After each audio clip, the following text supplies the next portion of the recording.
Hello, hello, hello, everybody. It looks like we've landed in 2024.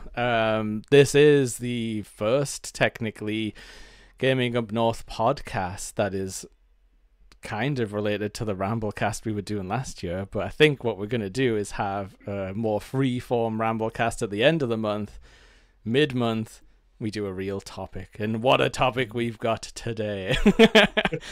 We've got the giant magical space quest of Warhammer to dig into. So we're joined by Mr. Synoiz, who's from our Trekkin Up North and every other Nerdy Up North video, venture, audio. Sometimes post in the group about gooses. I think, yeah, this is weird. This is kind of completed the spectrum of basically like being on all of the things at some point. Yeah, I think we're all gonna do the crossover at some point, but there's still a few left to collect. And I am joined always by my lugubrious co-host, the giant himself, Paul Adam Ashbridge White. The Big Show.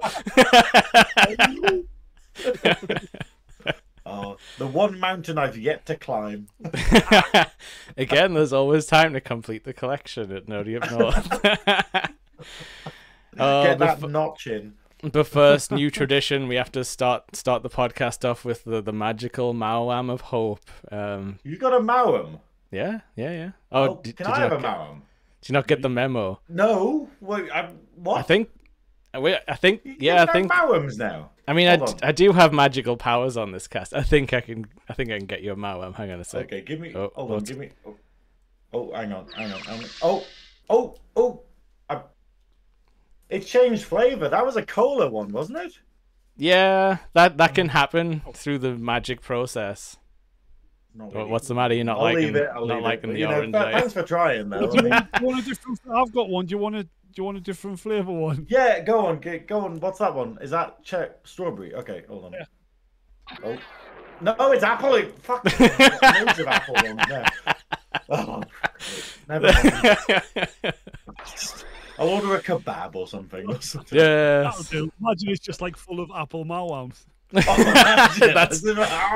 Sorry, you might have been. Magic is too strong. Yeah, you might have been cursed. I should have. I forgot to make you sign the waiver, so you'll be able to sue me for this curse. Imagine taking that to court, and they're just kind of like going, "Are you drunk?" Mostly, yes. No, I do videos online. Yes, but that's unrelated. Yeah, I do videos online with Northerners. It's a lot like being drunk. But yeah, we're here at the thing that I invented last week, Warham-UARY. That's what happens apparently after December. But no, we're here to dive into all things Warhammer because Synoiz got a brand new game. A brand new edition came out and he wanted to talk about it, and Paul was like, "You're not talking about that shit on my show." And I was like, "Come here, anything goes on my show." That's it. I was just like, can you imagine Paul and Sammy being like, "What? What is this? Warham-UARY? He's alive? He's creating a signature in the warp? What the bollocks is Sounds like you made it all up." Oh, that'd be brilliant. They just lied about everything, and Paul and Sammy are like, "This sounds genuine, amazing." But yeah, I guess like first of all, maybe like me and Adam will give our like quick intro of how of what we knew about Warhammer before we started digging in a little bit. I'd basically heard of it, but never dug deeper than I knew it was a tabletop like army battle sort of game. I knew in Games Workshop there was entire middle islands of the shop was dedicated to like a little landmass, but that's honestly like as far as I went. I never got like close enough to anything Warhammer related to get any more info than that. But like, how about you, Adam? Well, when I was younger, my gran had a next door neighbor who was into Warhammer, and he was getting for some reason. Is he out of jail yet? No, he was in the army, funnily enough. But he had all this stuff in the loft, and he gave me and my brother this box full of like all the figurines, like already painted and stuff like that. And I was like, "These are amazing." I must have been about like 9, something like that. And So I used to just sit and play with them. I had no clue about the game. I just thought they looked cool, and I was obsessed with like what the Space Marines looked like. Oh, so it was the red- 40k. yeah, the red ones were my favourite. Yeah, the Blood Angels. That's them, the Blood Angels.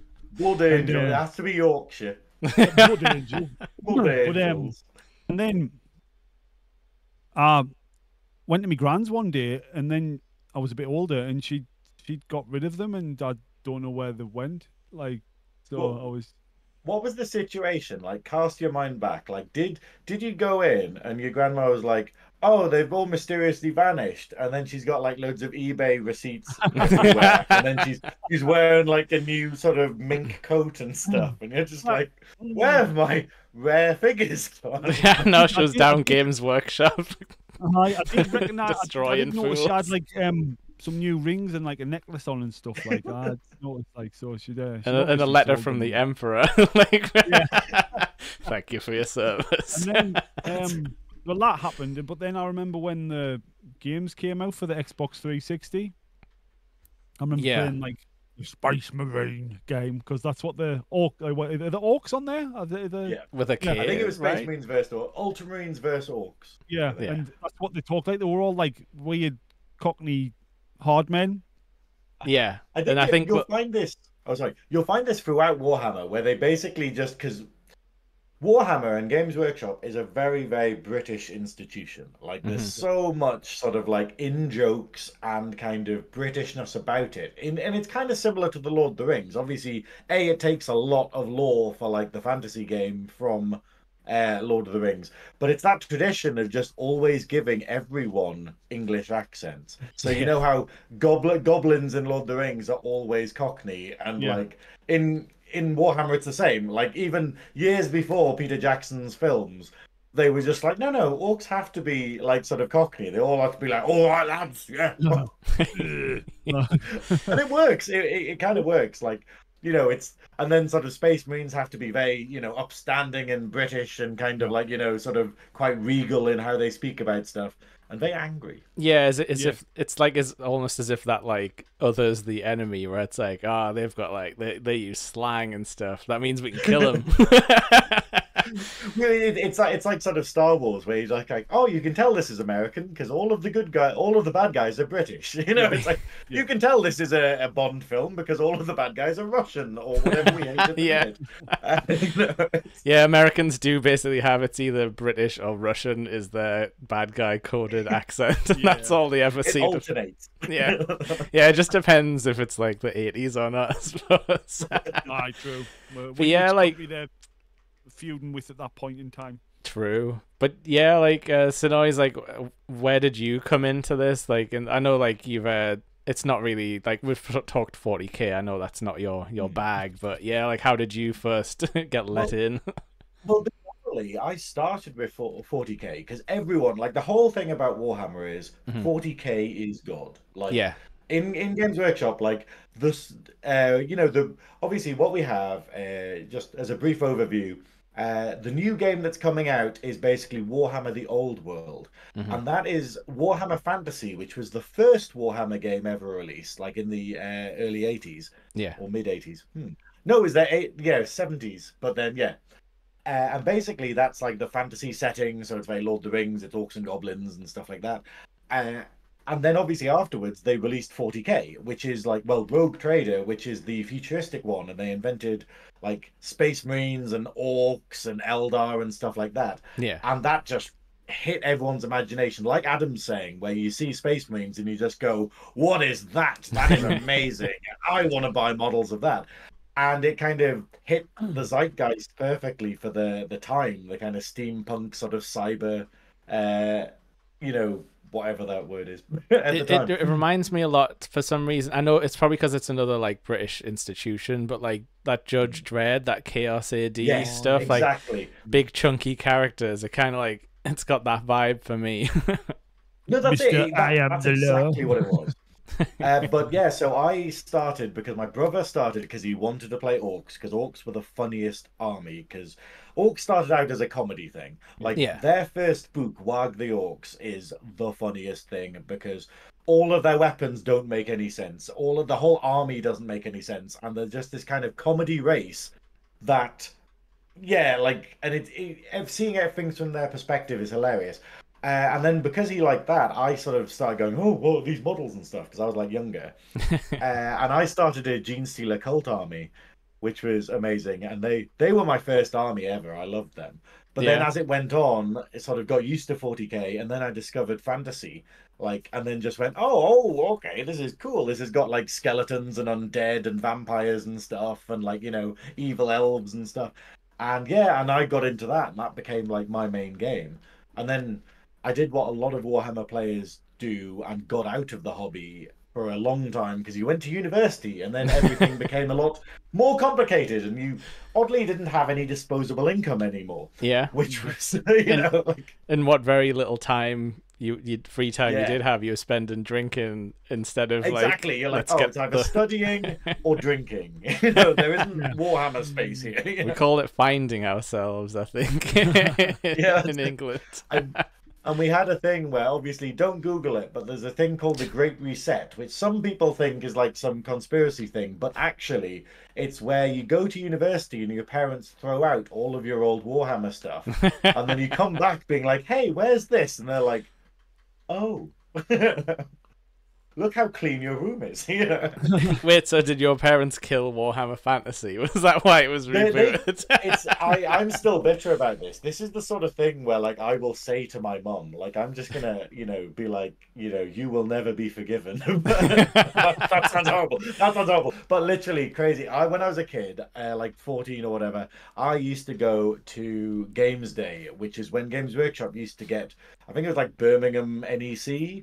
And you used to go to the stores. They have a massive coach where they got like 30 or 40 people, and then they drive you to Birmingham to this massive, huge arena, and they had everything. They had all the stalls for all of the different people, and you could speak to the people who wrote the rules and the people who did the drawings, and it was amazing. I had army books signed by everyone from the creative team from back in the day that would be worth hundreds now, I think, for these or like a museum books. Artifacts. Yeah, that's literally because it's like literally it's like does artists who are now dead. It had like sketches done by them in the between the pages and stuff. It's like, oh, hello, here's little orc for you and stuff. And Mum and Dad just binned all of that, but they were like, "Oh, I've kept your second edition Harry Potter novel. That might be worth something." Never. And you're like, "Oh no!" And you're sitting there being like, "Is it too soon to burn the house down?" It won't get you the books back. I just have to ask. Like pointless revenge. I just have to ask though a vulgar question, but I think everyone's thinking it. What was the stink level like on that coach that came from the Games Workshop? Hilariously, I wasn't able to tell, but I suspect it would be, you're a lot more tolerant when you're a kid when it comes to sort of bad stuff. You don't know what adults are supposed to smell like. But yeah, I just those staff members were not being paid enough, basically. The idea it's like, oh look, it's Dave. He hasn't washed for ages, and all he can talk about is how good Dark Angels are. And you're like, Dave's on and the blast. bus driver's just like, the bus driver's just like, maybe I should crash. Maybe I should crash this bus. Why does the bus smell like corned beef? Why does it smell like corned beef? Put me right off my lunch, that has. Oh, but yeah, to be honest, I think I'm lucky my parents seemed like they were happy to just let me hang on to any old bits of crap. That's why I have this 90s Wario plushie still. You're a hoarder, are you, Jay?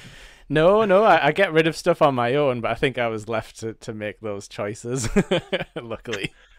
I just like that because we can't see your room now because you've hidden your background so that you can actually be part of the Warhammer fantasy world. Yeah. But yeah, like your room is gradually growing. Like I'm pretty sure that in a couple of years' time, you're just gonna be like engulfed by like plushies. The new Paul.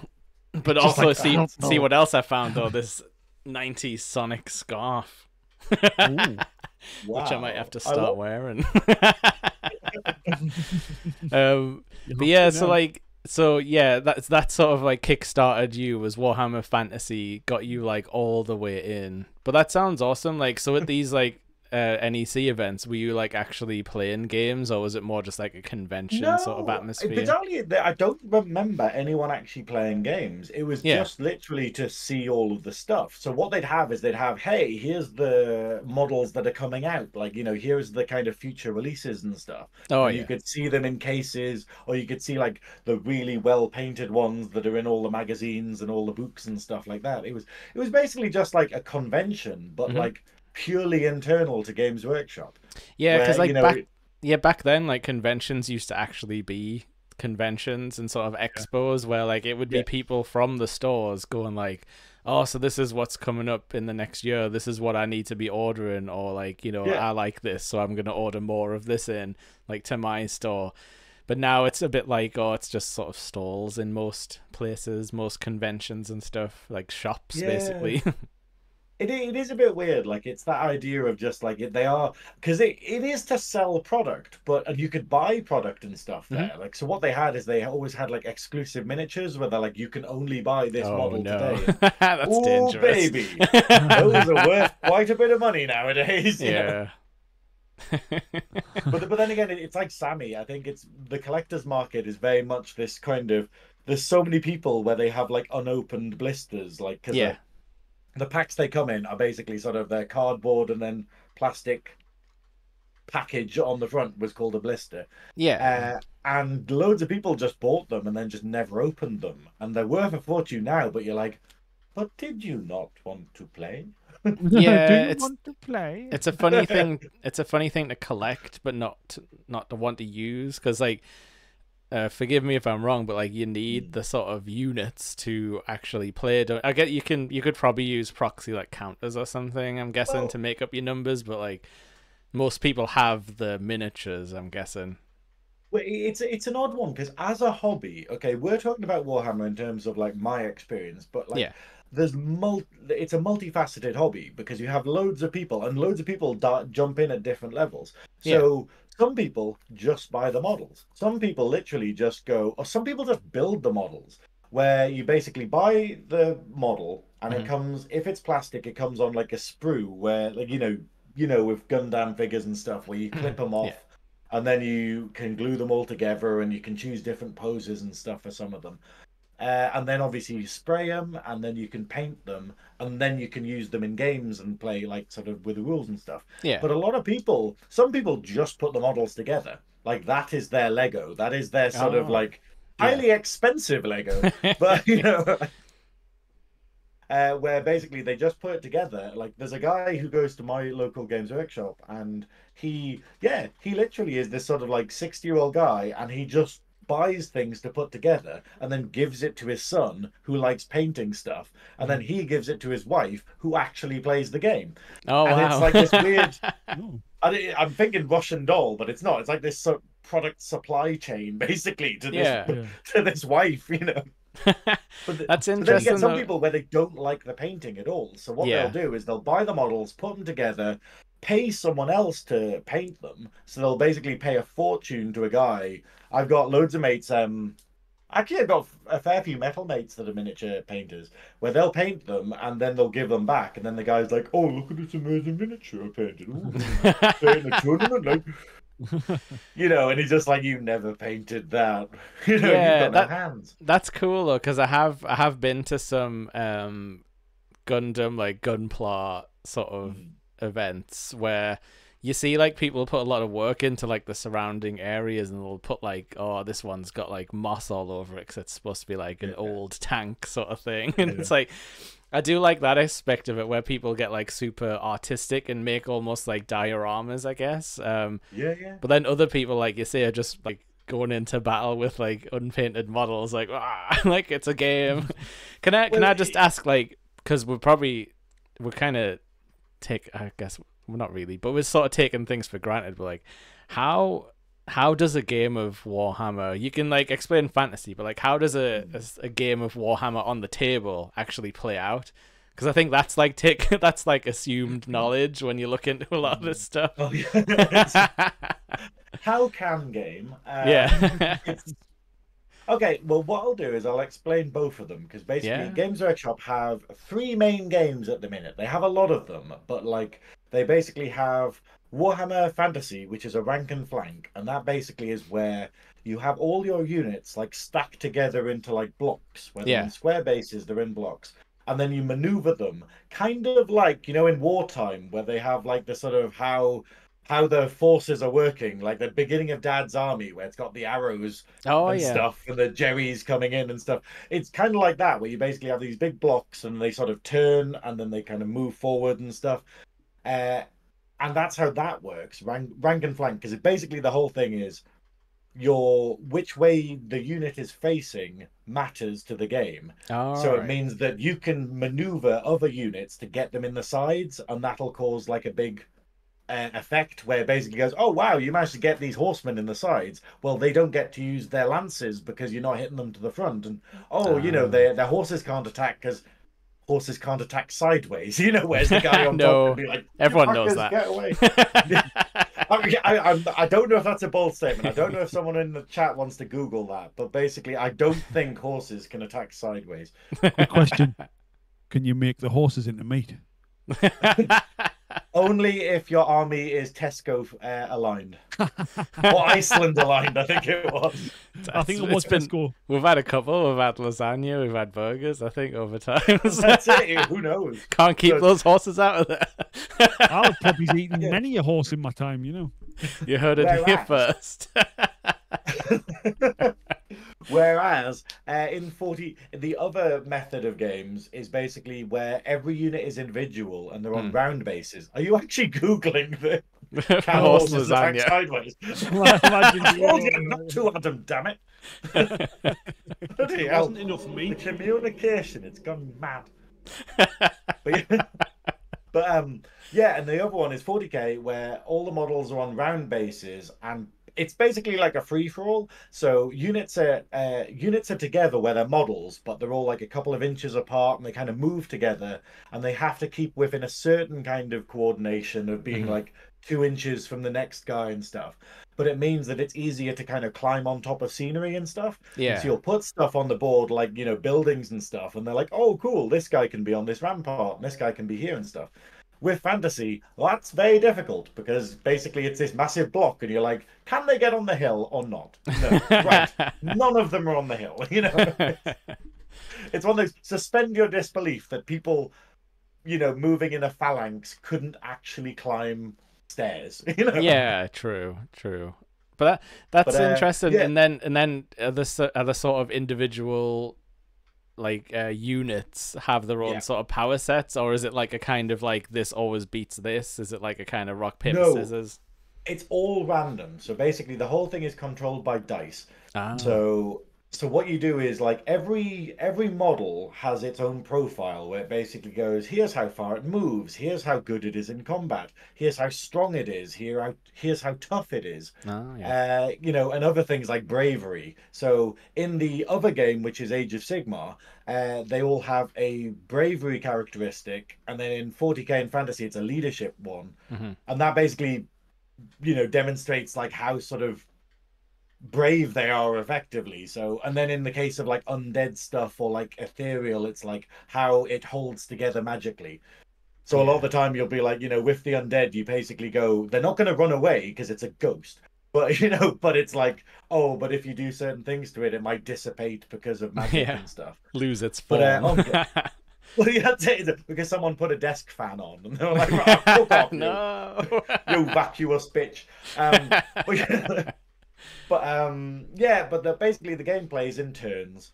So each person controls their army, and they get to move around, and it's in different phases. So you tend to have, now, this wasn't always the case, but you tend to have like a command phase, which is basically where you give orders to your troops and use special rules to be like, oh, these guys are using this ability, which means that they get to re-roll the dice when they shoot.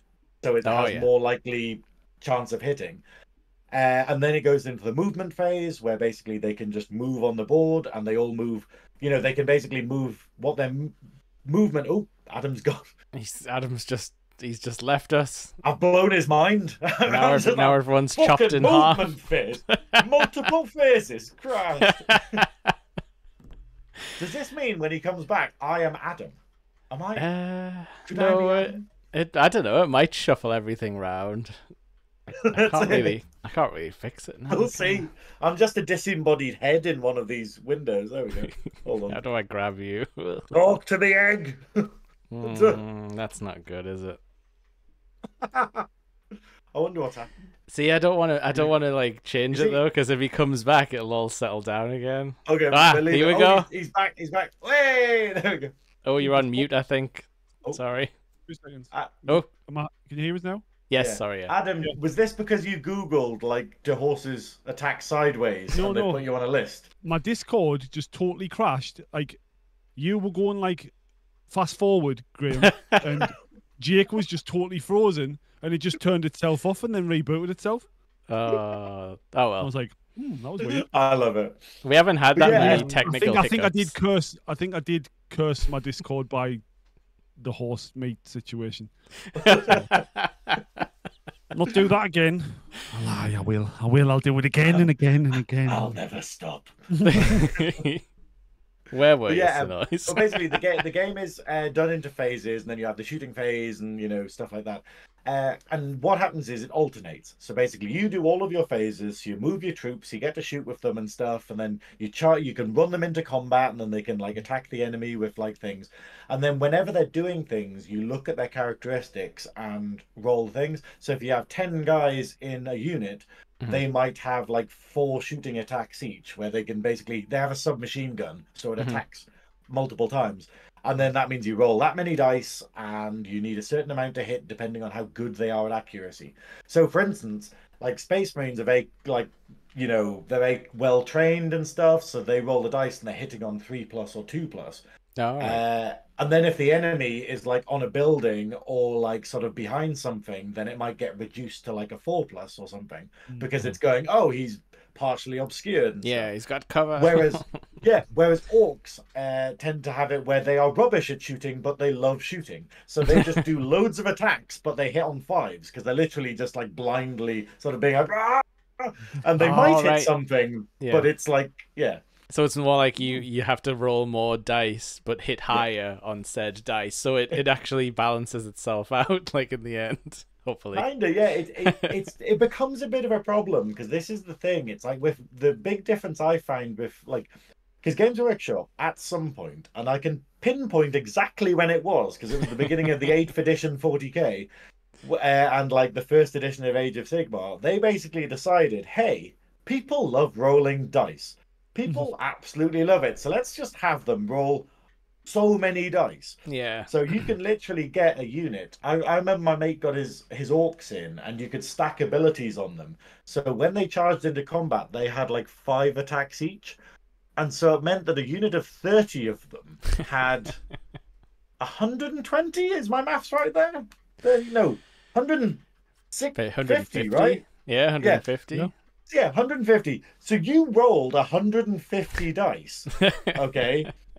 And then you basically picked out sort of like, the ones that hit on 3+, and then, and then you put them aside, and then you go, okay, cool, now I'll roll them, and I have to sort of try and wound the enemy and stuff. Yeah, so it's a bit weird, because Warhammer Fantasy is very much, and the old world is like, you have 5 guys here, and they have touched the enemy, and they only have 1 attack each, or they have 2 attacks, which is quite rare, and that's 10 dice. Go, Okay. So you feel like 40k is like 150 dice. There you go. So I'm guessing like 40k is probably improved with like app rolling, where you can just be like 150 d6s go. Isn't it one of those weird things though, where we get in video games, we get in a lot of stuff where someone's like, this is the thing that people love, so we'll put that in, and then it ends up just being circumvented, because it's like, hey, people love rolling dice, so we'll make it so that they use an app to roll the dice instead, rather than actually physically doing it, because it's because it's nice and everyone can like see and track like the numbers, and no one's getting confused. My god, like This is the hilarious thing. Like Warhammer Fantasy, before they discontinued it the first time, Mhm. basically they were like, "Oh, the games are too long. Like the games take sort of like 4 or 5 hours to complete a game Oh, because okay. it's like chess. So it's basically, oh, I'll move these guys here and then turn them this way so that they can see these people and stuff. And then Yeah. you'd be like, oh, I'm going to maneuver this guy. So it was a lot of tactical placement and stuff. And now it's the opposite, where it's literally me and my mates are just like, oh, should we play a game of fantasy? Because 40k takes too long, like because Oh, 40k that's is like, interesting. So and it's it's not flipped. yeah, that's it. It's not the game, like technically that takes time in terms of rules and like stuff. It's moving 100 individual models like 3 times a turn because they're not like stuck together on fantasy, Yeah. and then counting out 150 fucking dice Oh. and being like. Because yeah, you literally, it's like, oh well, I've only got 20 dice, so we'll roll these fucking 6 times or Yeah, something. I'm just imagining like the sounds where it's like you just hear like oh no, and then like like it's like two people's dice packs just slide off the table. Yeah, just everything just gets knocked off the table. It's just like these little screaming children drowning in dice. Farewell, Papa. That one's a 6. I saw it. It's like, oh my, hang on, it's cocked. I need to re-roll it. He swallowed some of the dice. It's gone on the floor. It doesn't count. Yeah, he eats the bad ones. Nope. So that's interesting. Yeah, like people so. do use apps to roll down. So Yeah, no, I would have thought so when it's getting up into the hundreds, because that's much easier. And then you can just show someone the iPad and be like, "There you go, proof that I rolled this many." oh, Yeah. But like, when I used to play Warhammer Age of Sigmar, it just Yeah. got really silly because they kind of let it go wild, Yeah. and so it literally I had a unit of things called demonettes, which are a chaos demon, and they Okay. basically had 3 attacks each, and you could have 30 of them. But so that was like 90 attacks, and then one because like the champion, the boss of the unit, gets an extra one. Yeah. But then what happened is if any of those dice to hit were a 6, they got an extra attack. So you had 91 dice. 90 and then you had chances to roll- get a 6. Yeah, you had to roll them and then pick out the ones that were 6s. And then kind of keep them aside and then remember them. And then you had re-rolls to hit where you're basically going like, oh, okay, I've cast a spell on them, so they now re-roll these. So re-roll all the ones that didn't get the 3 that was required to hit. And then pick out the 6s of them and put them over there. And then those are the misses. And then you go, okay, these are the hits. Yeah. And then roll them again. And then there's another ability where you could make the unit attack twice. So you did all of that. Oh no. And nothing would survive against this because it Yeah. was just so silly. It would literally, so you could get a model that was basically a god. So one of these massive models this Yeah. big that represents the god of death, Nagash, and just kill it with these guys, who are only worth like 300 points or something. And you're No, just going, my just Nurgle. for the power of like 180 dice, you're like, Oh, I love this though, because this is like, because I've like digged into some Warhammer videos and stuff, like mostly lore videos, but I did watch someone unboxing like their starter set of like the old world, and like nobody talks about this kind of like granular detail or like how ridiculous like the actual gameplay gets. It's all just like how intricate and messed up the lore is like behind everything.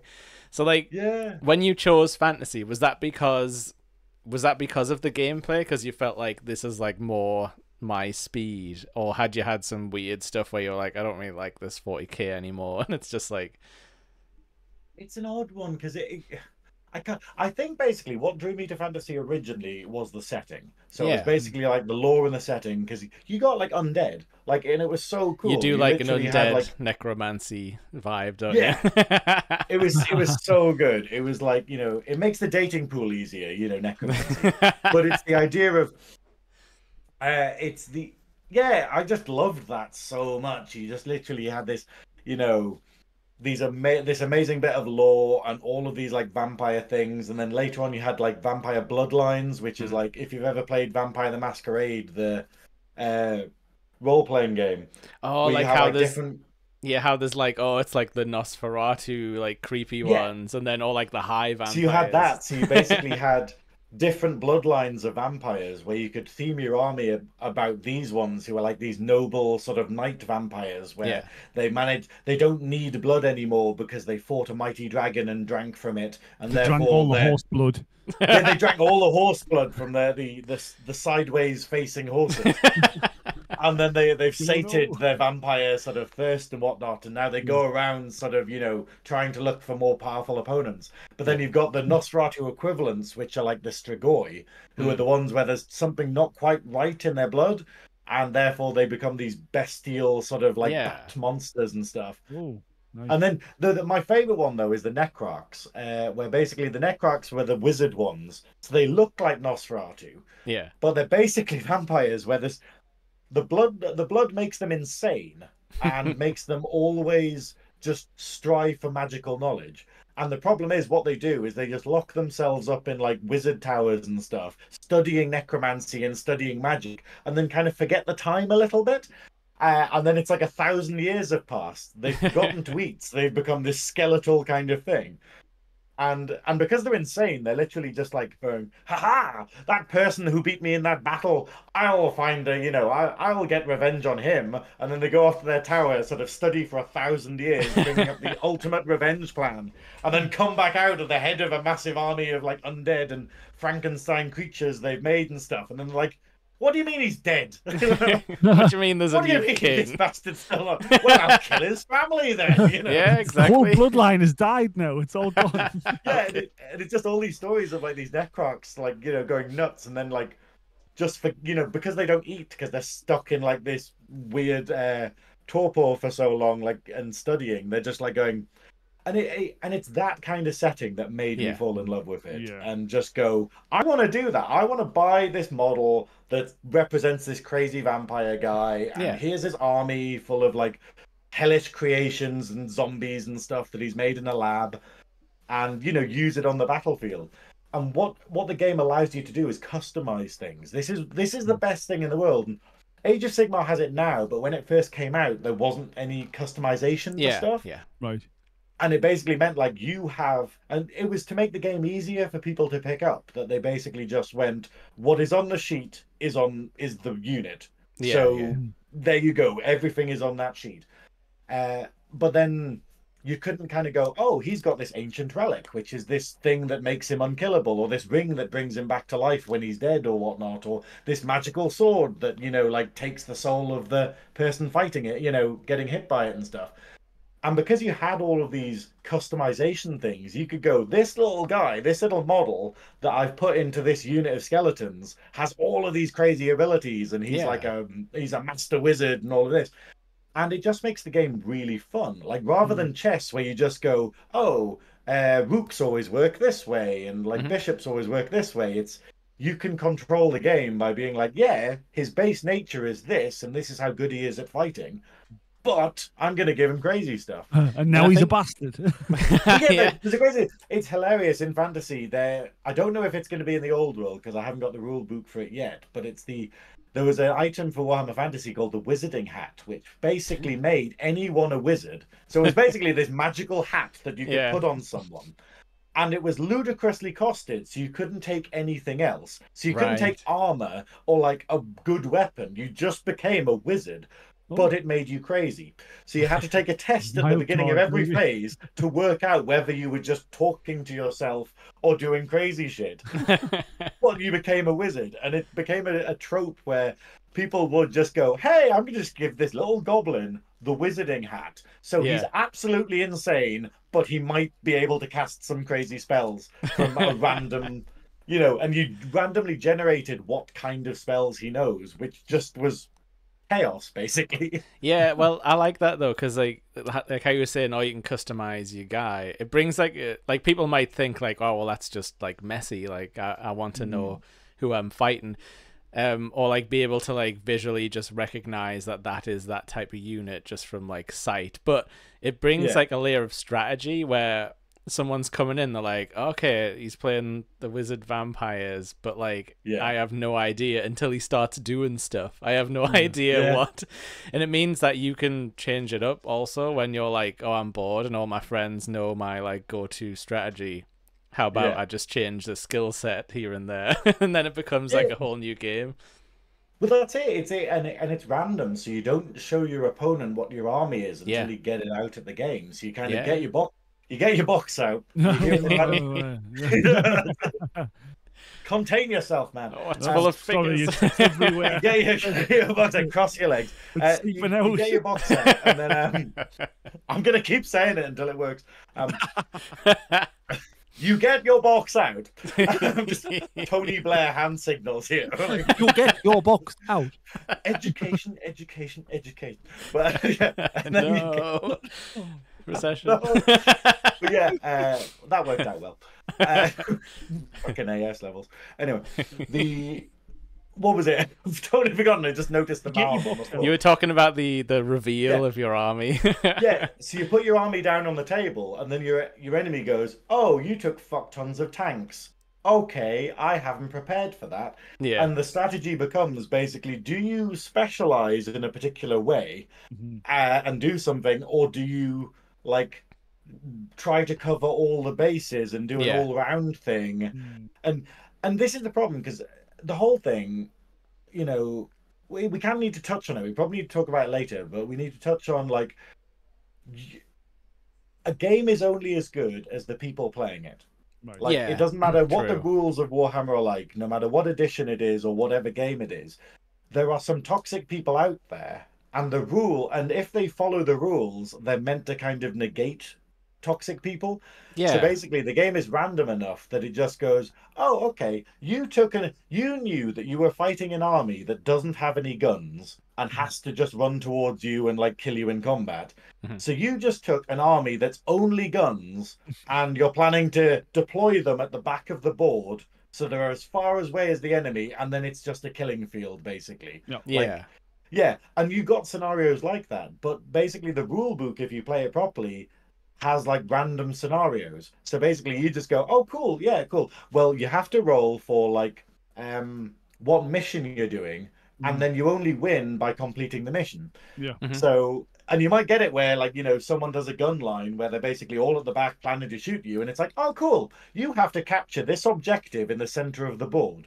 Yeah. So how are they going to do that? Like, yeah, and you just go, oh, well, how are you going to do that with all your gun people? You're going to have to move them. Or like, oh, all of your cannons can't actually move because they're sort of rooted to the ground. But then you get loads of people who are like, hey, I just want to play this scenario where I can just stand and shoot you. And it's like, how about you fuck off? Yeah, because you do get that, because like the only thing I've got to like reference back to is like card games, like in like Geek Retreat and stuff like that, and you do get like people who like sort of terrorize the local scene where everyone knows the name and stuff like that, and you're like, oh, I'm really up against them. It's gonna take forever because they're gonna like rules lawyer everything and like shuffle their deck and then your deck, and it's like like at a certain point really you've just difficult. At a certain point, like, you've just got to like throw it out the window in favor of fun, because like if you're not having fun, then what are you sort of like, what are you doing there? Because like I've had some great like terribly sloppy like Pokemon card games with just like a guy I've like just met, but because we're like having a bit of a joke back and forth and being like, oh, like, oh, this hand's dead, and like, oh, but like I've misplayed there, but like it's fine, and like that's like way more fun, where because you just form this like quick little bond and then it's over as soon as the game's over. But it's like nice to have that moment where you're like you're just sort of like collaborating on something fun rather than sitting there like stone faced being like, I am never going to speak to you. Like I'm just going to win. Well, that's it. That's exactly the thing, and it's that weird. I don't understand it, because I'm known for being like a fun person to play, but I have no intention of winning. Like, I am not a competitive person. I actually feel guilty winning stuff. Me too. And I just find it really fun. Well, just this idea. Everyone. Pardon? I don't feel guilty winning. Crush everyone. Crush the opposition. But it's but you do get that. You definitely still get that in Warhammer. Like perhaps even worse, like where you get loads of people that just, they just kind of like, they built their whole army in order to win, and they'll just they're not particularly fun to play, or there'll be rules lawyering, and they'll be like, "Hang on, your unit moves 4 inches. That is 4.2 inches," you know, and Scoot him stuff, back. and like, "Oh, hang on, that guy can't draw an exact line to my model here or something," Yeah. or "Oh, I can shoot that cannon." And the whole thing, it's like there is literal that are paid. There is a message in every single Warhammer rulebook that basically just goes, "Have fun, you fucker." Like, Yeah. it's a full paragraph that basically says the whole point of the game is to have fun. Don't be too serious about it, kind of thing. Yeah, and they're going to be the ones who know, because they sit and play test the fuck out of these things, and it's Yeah. like. But also, I just want to ask before: do people have like tools for like measuring the lines and stuff? Like, does anyone Yeah. have those like things you see on like war movies where they push all the units along like a little hammer shaped thing? I'd love that. I would love that. I've never seen anyone do it for fantasy with like the with the thing. But you do. I want to have, see like, someone dressed like Patton, like, you know, like aviator glasses, just like moving their army along. I think it'd be really fun, but it is. It's like, but you do. Everyone has rulers. They have tape measures. They have like there's a hilarious thing where they're bringing back the old world. So they're bringing Warhammer Fantasy, and they've included. And they haven't done this for a long while. I think they're including like things called plastic. What are they called? They're basically plastic rulers. Oh yeah. So they're basically like little red sticks made of plastic that have the inches done on them. Yeah. So basically means that you don't need a tape measure. You just buy the starter box and then you can use these rulers. Yeah. But obviously, historically, people would hit each other with them during the game. Yeah. So you could proper sort of give someone like a sort of like a mark on their arm by just smacking them with this thing. So they've got like a nickname that is eluded me based upon their use in that. Yeah. But yeah, and then you have other stuff like you even have laser pointers. So they basically, nice. you know, you can buy laser pointers in order to go. I'm shining it at this guy at there. Can he draw a straight line to that guy and see him over there? On his forehead. Obviously, a certain kind of, you know, it depends how serious you want to take it. But it's. I always thought it was just a mechanism to get all of their models smashed by cats or something. Yeah, it could. They're like, I've got your 100-pound model, right? Fuck. Oh, sorry, my cat is a unit. Like, didn't you know? It's been summoned, you know. Or like put a straight line with laser pointer to your crotch. Yeah, attack him. I will allow it. Okay, there's no minus on ballistic skill for that. But no, it is, and it's a fun little thing. Like there's little tools like that. Like for instance, there's cards and stuff. And for fantasy, you know, the cards tend to represent spells, so you can basically go, "Hey, I've cast this hex on this unit that makes them a bit shitter, so I'll put the card next to it so that people, so you know, you're reminded, oh yeah, they've got that spell on them, you know, and then when it's done, you take it off." And Sigmar has loads of tokens where it's like going, this unit has used this order, so we'll put this next to them. And this unit is a bit upset at the minute, so we'll put this token next to them. Do you want to... I think it's like, I forgot what it is called in Sigmar, but in 40k it's battle shocked, where basically it means that the unit's panicking a little bit. And it means that they can't do stuff as well. Yeah, I was going to say, do you want to talk about the elephant in the room of the age of Sigmar and what that did to like the Warhammer universe? What didn't it do? You know what? Because from my vague understanding, it seems like it was kind of like a rebrand, so they could like grasp onto some copyrights rather than have it be like orcs and elves. They wanted to like change all the names so they could kind of get away from the Tolkien and like into their own sort of copyrights. I don't know. it was a lot of factors. Like I'll give you I'll try and keep it brief, but I'm gonna fail. Yeah, spin us a yarn. As a warning. Yeah, but basically, the whole thing is like we said at the beginning. 40k is lore. 40k is so popular, so incredibly popular. Like it's, you know, it seeps into everything that most people can look at a Space Marine and be like, oh, it's a Space Marine. Yeah. Like they don't play Warhammer, they don't need to know Warhammer, but it's just that because it's so popular. Yeah, it's like in Gears of War was kind of like a Warhammer-ish ripoff when you think about it. Like and that became super popular. I think, and the thing is, basically, you know, big super strong super soldiers with sort of like, you know, armor on them and stuff that you can paint up to be like different colors, or, you know, different factions all in this power armor kind of thing. It plays into this sort of like, you know, inner sort of like, I don't know, like sort of power dynamic. I'm just saying words. That, you know, kids resonates with kids, basically. Yeah, like power fantasy, where you're like, I'm this guy, this is my space marine, this is what I like would Devil look May like. Cry with fucking goths. It's like Devil May Cry with emos, where they're just like, oh my god, he's super skinny and has pointy hair. Oh wow, What's that, a leather trench coat? Sign me up. Yeah, what's that? Oh, he's playing a guitar riff. Oh wow, you know, like I feel so seen. I don't know how I'm spelling seen there either, but it's both ways. Cheaty Scrabble move. But yeah, and it plays into it. And the problem was that Games Workshop had two main games. They had Warhammer Fantasy, the original, which was rank and flank, and Warhammer 40k. Yeah. And Warhammer 40k massively outsold Fantasy. Like about, I think it was like 10 times more, I think. You know, oh yes, like that's a big what Fantasy sold. And obviously Games Workshop kind of looked at it, and the problem is Fantasy used to be very popular. So in its 6th edition, it was like really, really popular, had tons of people playing. But then they did the whole corporate thing where they went, how can we make as much money as possible? So they basically went, oh, we're just going to make it so that to play Fantasy, you need way more models than you previously did. So you need like units that are 40 guys big. And then they were charging like £20 for 10 of them.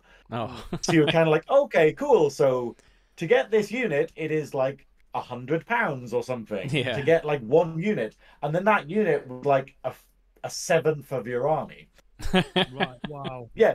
So the buy-in became incredible. Like, so basically, and all the people who used to play, like they already had armies, it was fine because you already had half the models bought. You just needed to buy a couple of extra ones, kind of thing, and that was fine. But to get new players in, it was impossible. So they just had no new players coming in because it's like going, hey, okay, there's this cool thing, okay, where you just need to spend about £500 on an army, £40 on a rule book, about £120 on their custom paints and paintbrushes that you need to do. And then you need to spend 3 months of your life painting the army, and then you can play a game. Or PlayStation 4. Yeah, you might not even like the game when you finally get to play it. This is the thing. It's the fact that, and the problem with 8th edition Fantasy, which was the last one that we had, was basically that you had. I'm saying basically a lot. I'm just being really patronizing. Well, basically, I summed it up for your Ape-Simian brain. Snakes everywhere. Inbox me, hon. I don't mean that, Adam. Please touch me. But the buy-in was in so high that, and you know, compared to like computer games and stuff, and 40k that had a lesser buy-in, bizarrely, where it was basically going, hey, you can play a game with like 20 Space Marines and a couple of like characters. And then Games Workshop looked at it being like, huh, no one's buying into this anymore. Oh, it must be shit. People must hate this game and stuff. And and they went, oh, we need to get rid of it. So what they did is they basically went, okay, we can't copy, but God, okay, two main factors. So the money side of it, where people weren't buying into the game, it was very difficult to sell the game because people were like, oh, but Space Marines are cool. And this is really expensive to get into. Yeah. And then the other one was, like you were saying, it was the copyright thing. Because Games Workshop went, oh, no one's buying into this game, so we're going to release less models for it. But then the game required certain models. So, for instance, you'd have a unit like, you know, you had certain special characters and certain like units that just didn't have models. So they had rules, but there weren't any models you could buy for them. You had to like make them yourself or something, or like customize them. And then you got other companies stepping in and going, like Russian companies being like, hey, look, we've made this model that suspiciously looks exactly like this character. You should buy this. And then, you know, and Games Workshop was very much. We're not saying you should use it, but you could. Goodbye. Oh, look, it's a unit. Like, and 40k had it as well, but Fantasy had it like with a lot of stuff because they weren't giving you the stuff. Yeah. And then it meant the Games Workshop kind of went, we need to stop this, but we can't copyright anything. We can't take anyone to court because it's like, this company's like, hey, it's an elf with a big spear. And then obviously like the courts are like, you don't own elves. You've already nicked that. Elves are for everyone. Yeah, like Space Marines they have. They couldn't copyright the term Space Marine, but they could copyright the idea of a powered armored kind of bloke. Yeah. And then basically they were like, okay, so what we're going to do, we're going to get rid of this game that's underperforming because it should be selling as much as 40k. And also we need to make it sort of copyrightable so that it's all our own property. Mm-hmm. And then they killed off fantasy, and they had a thing called the End Times, where it was this massive campaign where they brought out all of these books which cover the destruction of the Warhammer world, like the map that you see behind you. So they wanted you to buy books to end the sort of franchise, basically. So basically, and it's kind of cool. Like I don't want to go off camera, but I have them, and they are huge. They are they're about that thick.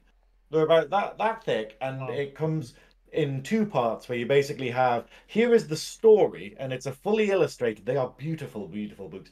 Fully illustrated and a massive long story of, hey, here's what happens in this part of the ending of the world, in part one of the ending of the world. And then you have characters being killed off, so you have famous heroes that exist in the lore, and they're all like getting killed, and you're like, oh wow, they killed off this guy and stuff. And then the other book that you got was the rules, where it basically went, hey, to represent all this stuff, here's how you play these battles that happen in the story. Here's the characters and their development. So you have like a character who gets a special item and becomes a god, or he gets imbued by the god of fire or something, and then his rules change, and here's his new rules and stuff like that. And they released like 5 of these books, and then ended it, and then went, okay, cool, now it's done. And they stopped selling the game, and then they brought out a new thing called Age of Sigmar, which was basically just going, and here's what happens later, So and... were they like, was this telegraphed at all? Like, obviously it's called like the End Times, but were they like warning you guys like in the shops, like, oh, they're probably going to discontinue this stuff. This is probably like the last hurrah. No one quite believed it. Hilariously, the actual books on the back of them, basically on the End Times books, say sort of the world is ending, but no one believes it, kind of thing. And people kind of didn't. People go, I remember at the time the End Times was so good. Like, not the actual story, because the story is okay. Imagine you've got a franchise that's been going for about 35 years and has about 16 different armies in it that have rules and models, and all of them have their own lore and special characters, and like sort of about 20 novels each, and you have to wrap that up in a series of 5 books. It just has scenes where it literally has like the equivalent of like Conan and Captain America getting killed in the same scene and stuff, like, being attacked by zombies. And you're like, really? Is that how Captain America dies? And it's nuts, because it literally just has like, and then a nuclear explosion went off and it killed like 5 of these famous elf people. And so it is a bit of a kick in the face that they literally, some people just get shitty deaths, but the writers were like, we need to tie up everything. Like, it literally just has a race being like, they just died. It has like the lizard men, where it just goes, I love lizard men. They literally just go, they saw that the world was ending, they predicted it, so they went to space. Literally. So does that mean they showed up? Does that mean they showed up in 40k though? Or not? Well, we'll get into this. It's all a bit weird. I know it's not really linked. Like, they've never like outright said anything major. The problem is Age of Sigmar is kind of it's Marmite, because it does kind of like mess up a lot of stuff, because there was that you kind of go 40k bizarrely was kind of in fan lore and in kind of because you have a lot of novels like written by people that say things and you don't know if it's canon, or they hint at stuff and maybe Games Workshop didn't notice it or something, and you're like going, is this canon? So, but it kind of suggests that 40k is the earliest game, and that Warhammer Fantasy takes place on a planet in the 40k universe, like this weird medieval type planet kind of thing that's not as developed as the rest of them, but it's kind of far enough away from things that it doesn't play into 40k. We're getting like deep in the lore here, but is the But yeah, is the magic system the same, would you say? Because I know in the future stuff it's like psychic powers but works like magic. Like, you know, you'll see a guy shooting lightning bolts and it's like, no, that's his psychic power, like it's not magic. And then it's just like it's like drawn from hell, isn't it? Is that kind of how the magic works in the old world? That is exactly. It's basically just different things by different names, basically. Yeah. So in 40k, it's like the warp is basically the idea of hell. So it is basically the dimension beyond reality, where basically you can tear into the fabric of reality, and then there's this world of demons where nothing is quite material and stuff, and then you can draw upon that to cast psychic powers and stuff. And then in fantasy, it's very much the same, where you basically have the realm of chaos, which is their name for the warp. It's not the same thing, but and that's where energy comes from. So basically, they hilariously, the way the end times ends is that chaos wins. So basically, they're trying. All of the heroes, like the top heroes from all the different races, all come together at the end of the end times to stop the realm of chaos overtaking everything. But then what happens is something happens, and it actually sort of takes away all the magic in the entire world. That means that they no longer have the power to actually stop anything with their magical energies, and so it all basically explodes. But this is the problematic thing, because Age of Sigmar was not well received to start with, because the whole point of it was, hey, let's make something that's a lesser buy-in, so you don't need to spend as much money to get into it, which is a great idea. Let's make it easier to play, where the rules aren't as nuanced and aren't as complicated. And also, let's put Space Marines into it, because that must be why 40k sells 10 times as much as Fantasy.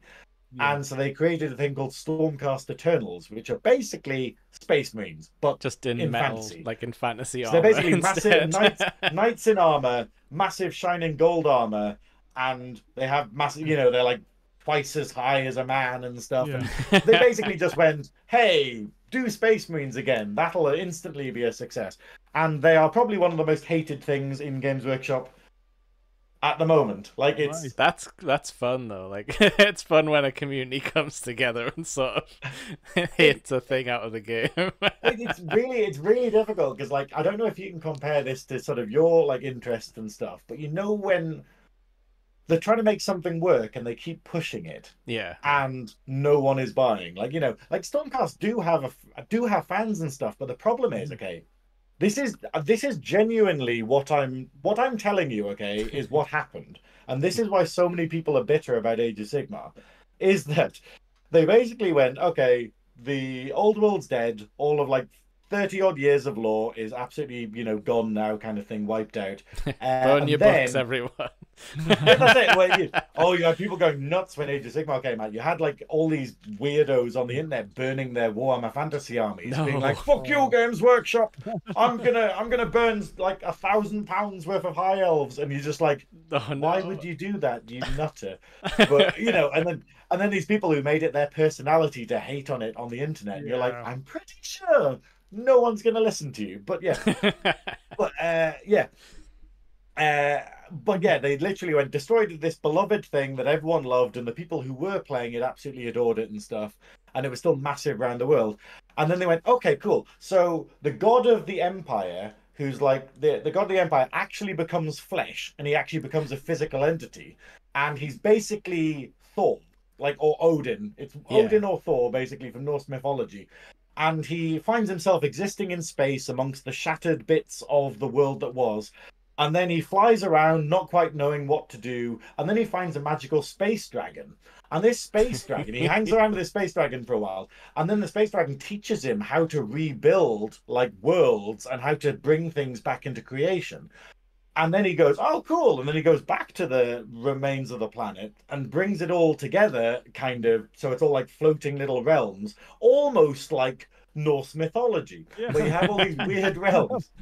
Can you see how we're going, hey, we got rid of the world because it wasn't copyrightable, but we're making a suspicious delve into someone else's kind of stuff. And then he brings these realms together, and then he finds that he can bring things back through time and brings like these races back. And he goes, "Oh, the high elves are back," but oddly, they're now called A-elves because that's copyrightable. So they're not elves. No. I can see they're a pattern elves. emerging. I can see a pattern emerging. Different, they're I've improved them. And then he's just like, "Oh, and I'll bring the humans back, but they're not called like Empire. They're called Free Guild because that doesn't exist in Customs House, and it's copyrightable." Yeah, that's it. And it's very sinister that and the Skaven are fine because we made that up. So so they're still called Skaven. But then he brings those all are the rat back. people, by the way, Adam. If you want, yeah. I knew that. Yeah. And then it's like he does all of that, but then the problem is, as soon as that happens, the Chaos Gods, who are the things that behind reality that destroyed everything, immediately turn around and go, "Is it? Well, time to destroy it again." And it just goes back to that. But it is a bit like, the problem with Age of Sigmar is it's done as a continuation of fantasy, where it's basically, hey, this is the next chapter.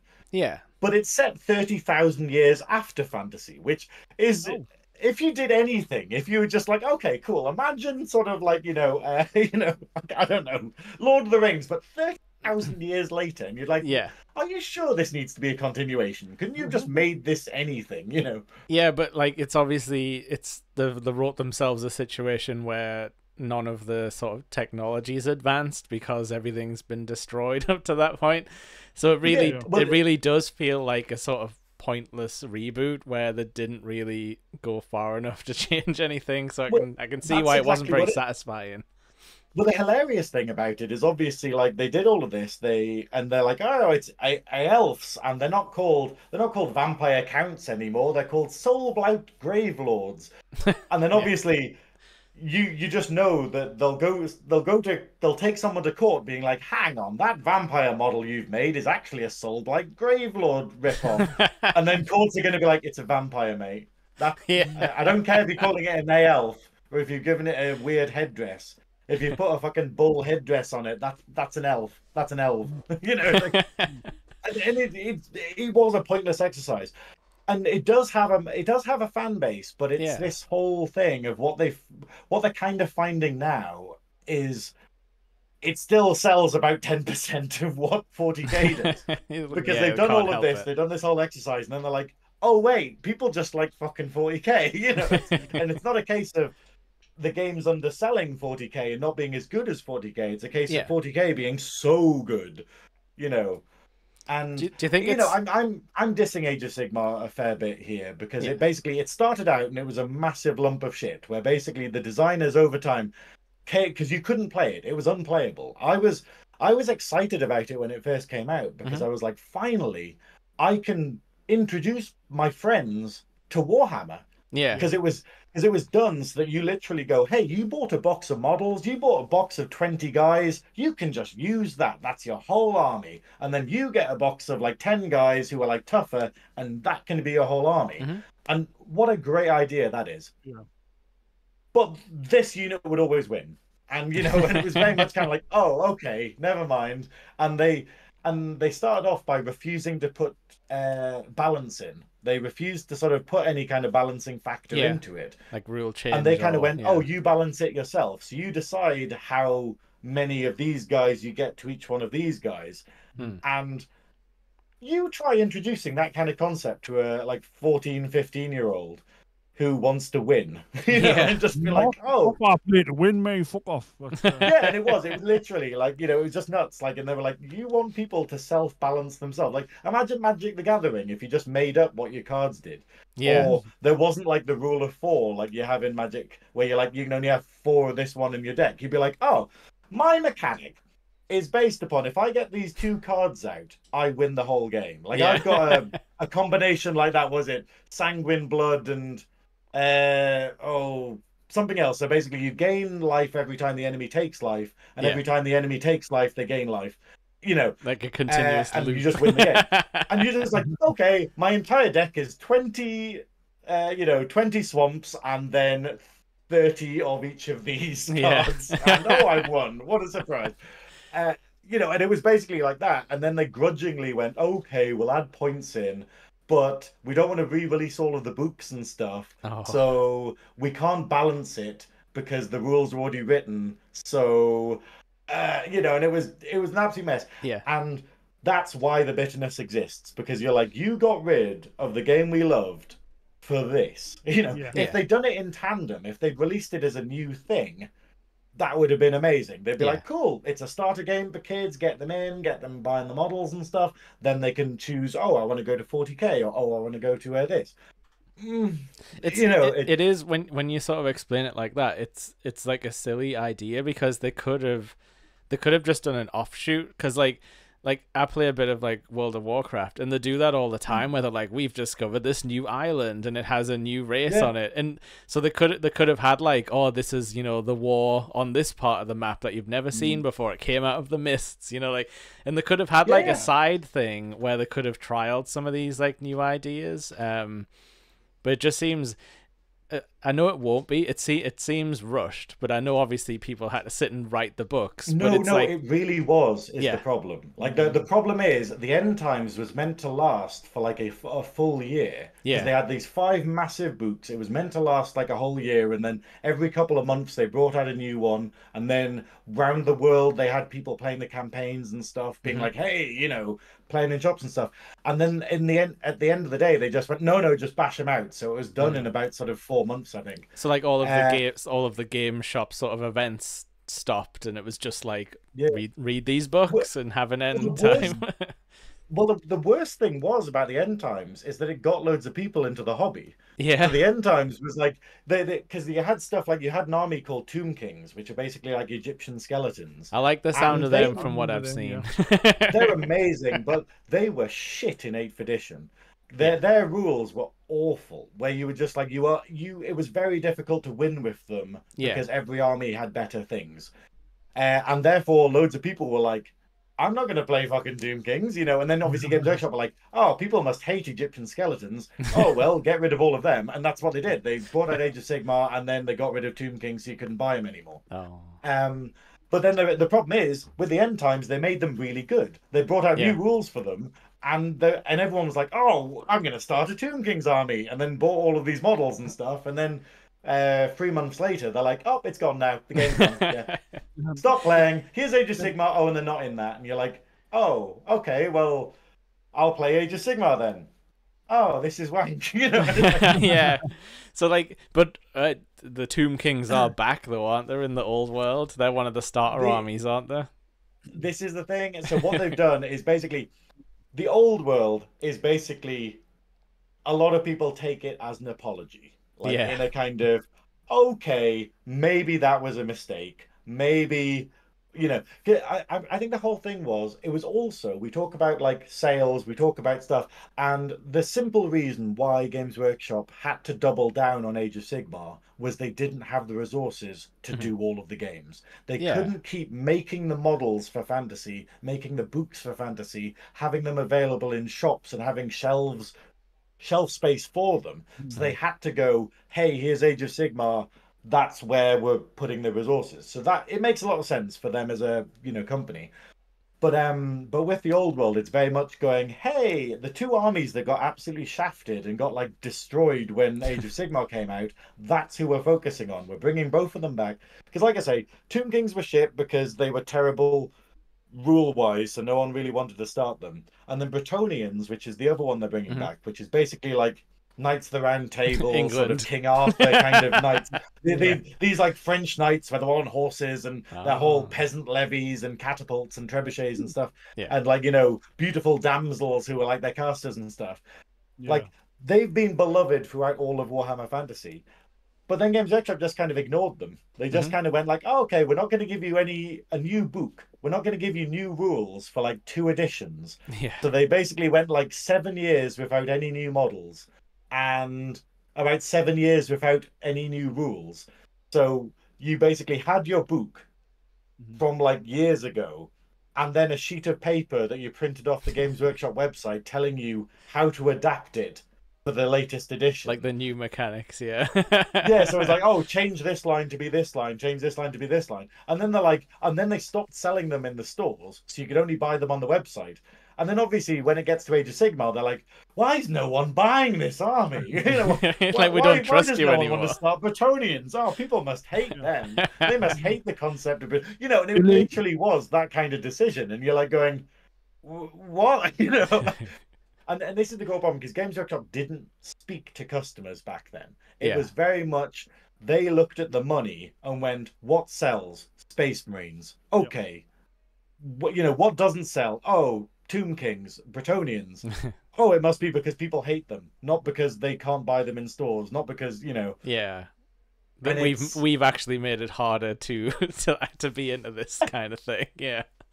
It's a very strange thing, and it's like, but it's the other, because with Age of Sigmar, a lot of the frustration was they released the Stormcast Eternals, which are the Space Marine attempt, and they only focused on them for a very long time, to the detriment of everything else. So they had all of these armies in this game, and then all they would do is just release new unit upon new unit until you had like, oh, it's, you know, elves, Cities of Sigmar, where they have like 20 units. There's only 20 models, like kits available for this whole army. And then Stormcast Eternals have 47. Yeah. Released within the space of about 2 years. And you're just going like, okay. Oh no! Like all of the shops I know in the Northeast basically just had them gathering dust. But then Games Workshop made it so that you had to buy them. So if you wanted to stock 40k, you also had to buy Age of Sigmar, and you had to buy these kits from Age of Sigmar. So they were like, oh, you know, okay, in order to get 40k, you have to buy some Age of Sigmar, and you have to buy Stormcast Eternals. So you have to put them there. And then they would just gather dust. They would literally just be like, no one wants these guys, you know. And it's the point where like literally everything they do pushes Stormcast Eternals. Like they've made about 3 games for Age of Sigmar, and none of them have done particularly well. And all of them, the main characters you play are Stormcast Eternals, and you're just going, you know. And it's not that Age of Sigmar isn't popular. I think Age of Sigmar could be really popular. It's in a good place rules wise now. They've really fixed it over the course of like the 9 years it's been out. But they keep going, we will make these Space Marines work, you know, like, and you're just like, if you just released a game where you were having like the Ideneth Deepkin, who are like the underwater elves, and that's copyrightable because they ride, you know, turtles and stuff. It's a bit of a weird one because you're like, hey, they're underwater, and you're like, how do they fight my like ogres? You know, like how do they? Never mind, like, that's copyrightable. They brought the ocean with them, and you're like, you know, we lost the game cubes. for this. Yeah, it is genuine in things. It's like, hey, they carry this permanent storm with them because they're like frozen, like, you know, ogres and stuff. But how do they interact with the water elves? How do they interact with these guys who need to be on fire or they die? Fucking a wizard did it. Fuck it, you know. The wizard hat. You're literally going, we lost 30 years of cleverly planned out and sort of well-structured lore for this. Oh, yeah. But it's the fact that it's in a really good place now. But like I say, they keep trying to make this work. And it's like, you know, stop trying to make fetch happen. It's not going to happen. Yes, there's my rant. There we go. Sorry, sorry everyone in the chat that I pissed off by Age of Sigmar rant. No, I thoroughly enjoyed that rant. Yeah, because that's the thing that I think, like, I'm not saying like the video makers are like scared to get into stuff, but I think like everyone's got their own sort of story, and you're getting someone's very like constructed narrative when you watch like a YouTube video that's like, why is the old world good? And it's like some guy making like, you know, 20-year-old meme references, like, you know, like South Park references about like the chaos gods and stuff. And like, I'm liking getting this like through line from someone who lived through everything, you know, like it's I've been through the war. I've got a twitch in one eye. Oh, I've got a question. Is there a canonical Warhammer? Because I've seen a golden hammer floating around. Is it? Not really. Well, there is I'm now. out. No, the thing is, Age of Sigmar did make the hammer. So basically, fantasy's been around for a while, and then through the years of fantasy, it evolves the timeline. Yeah. So basically, it goes like, okay, cool. I think we jump about like 50 years ahead every edition for Mm-hmm. it, kind of thing. So you have stuff going, hey, this happened, and now this is happening and stuff. Um, and there never was until Warhammer Fantasy introduced a character called Karl Franz, who is basically, well, Oh, no, Carl. it introduces the character of Sigmar. Oh yes, And I've heard he's a Sigmar real has, guy. yeah, Sigmar. Well, the thing is, Sigmar was a barbarian leader. So basically, he was the guy who united all of the human tribes and created the beginning of the Empire, Yeah. who are one of the like the main human race in Warhammer Fantasy. Yeah. And he was a big barbarian who had a magical hammer called Galmaraz. I think Gulmaraz or Galmaraz. Mm-hmm. And it's a magical hammer, and basically he kills loads of people with it.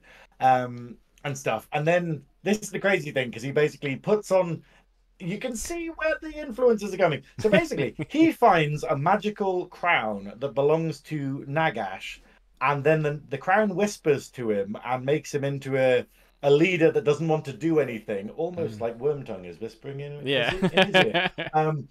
And then basically he gets snapped out of it. He goes to war. He kills Nagash, and then he goes, "Oh, I've united all of the human tribes. I'll just wander off into the wasteland and then die." And Yeah. that's what happens to him. That's the age of Sigma. Yeah. And then basically, then in the end times, he just pops up again, being like, "I'm a god now, and I exist in space." And you're like, okay. But basically, the Galmaraz exists as a thing that gets passed down as the sort of like the item of office, so like that a the head symbol, of the empire yeah. has it. Yeah. And then it means that Karl Franz in the later editions has Galmaraz that he takes to battle with him. And The then titular in Warhammer. yeah, and then basically in Age of Sigmar, I think the first big campaign they had for it, the first narrative arc that they had for all the novels, was finding Galmaraz, because when the world got destroyed, Sigmar had it, but then he meets the space dragon and recreates the world, and then he loses it or something, and then all of the Stormcast have to go around all of the realms and find where it is, and then he gets it and gives it back to Sigmar and stuff. Also, I think the space dragon had it because it's gold. I don't even know if they retconned this. I would have made. Pretty sure I would have they've made the hammer. retconned a lot of the lore with Sigmar to be like, actually, it's not as dumb as it first started out. But we like the dumb lore here. But it is. It's literally, you just, I remember at the time being like, oh, Age of Sigmar is going to be absolutely amazing. I'm going to be able to get my friends into it. It's going to be great. And what the fuck is this? Can't do anything with this. Space dragon. What? I remember just being like, sort of, oh shit, and it was so embarrassing because they made it where the Stormcast like are these kind of like just weird things where they're like they speak in a certain way, and it's so cliche. It's like, and so all of the books would have it where they're always sort of like, Braveheart kind of things where they have their leader sort of yelling to them, being like, "Oh, for Sigmar, we will do this thing," and they all sort of chime back together, being sort of like, "United for Sigmar," and you're just going, I know the author had an erection while writing this, but it's just not reciprocated in the reading, It makes your army seem like dorks. Oh no, the whole thing just came across really sort of like, oh, this is awful. And the problem is, you're just like, okay, well, can we see what the other races are doing? Can we see what the goblins are up to and things? And they were like, nah, not for a while. So you had like 3 years of just going, we will only hear about what these guys are doing because Oh, is it with the old world? Is it looking like it's gonna be more of a sort of path that you're gonna enjoy? Because I know, like, they've only it's not really out properly yet. Is it like the full rule books, or you get like bits and pieces? But like, is it shaping up to be like, have they promised they're gonna bring like the fan favorite like races back and stuff? Because I know I have seen at the start of the book, there's like a big timeline starting from like year 0, isn't there, and sort of getting you back up to like 2500 or something. I can't remember. But the hilarious thing is that basically with Warhammer Fantasy, every army has its own timeline, and they all remember things slightly differently. So you have to so there is no sort of definite timeline given because they like to keep it subjective. So for instance, you have it where like, where you have the high elves and the dark elves that are basically like, they've split off from each other, and the high elves are like, "Hey, this is when this event happened," whereas the dark elves are like, "That's when we were betrayed." Yeah, yeah. That's when this happened. And, you know, and then it's like orcs and goblins are like, "Hey, here's where we did this thing, and we just invaded all these territories." And then, like, you know, it's like that bit in Street Fighter the movie where it's just like you know, the elves are just like, no, the dark elves are like, "That's when you betrayed us," and the high elves are like, "To me, it was Tuesday." Yeah. You know, It's like to us, you just wandered off and we didn't ask why. yeah, that's it. It's like, that's when Sigmar died. That's when Sigmar died, and the Skaven are like, "Who the fuck is Sigmar?" You know? How does this get us more rats? King of the rats. It's so good. But this is the problem where the old world is basically, it's conceding, but also going, "Oh, we need to not give everything." So what happened is, rule-wise, it looks amazing. So what they've done is they've realized that the rules weren't the problem.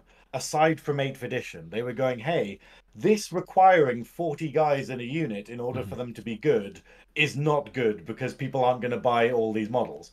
Yeah. So that what they've done is they went back to 6th edition, which was the most powerful, and then they've gone through all of the editions, including like spin-off ones that only existed for like, you know, like little sub-game.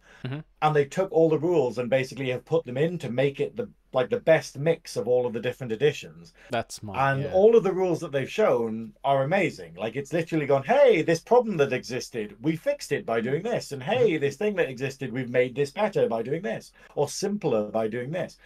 And it looks amazing rules-wise.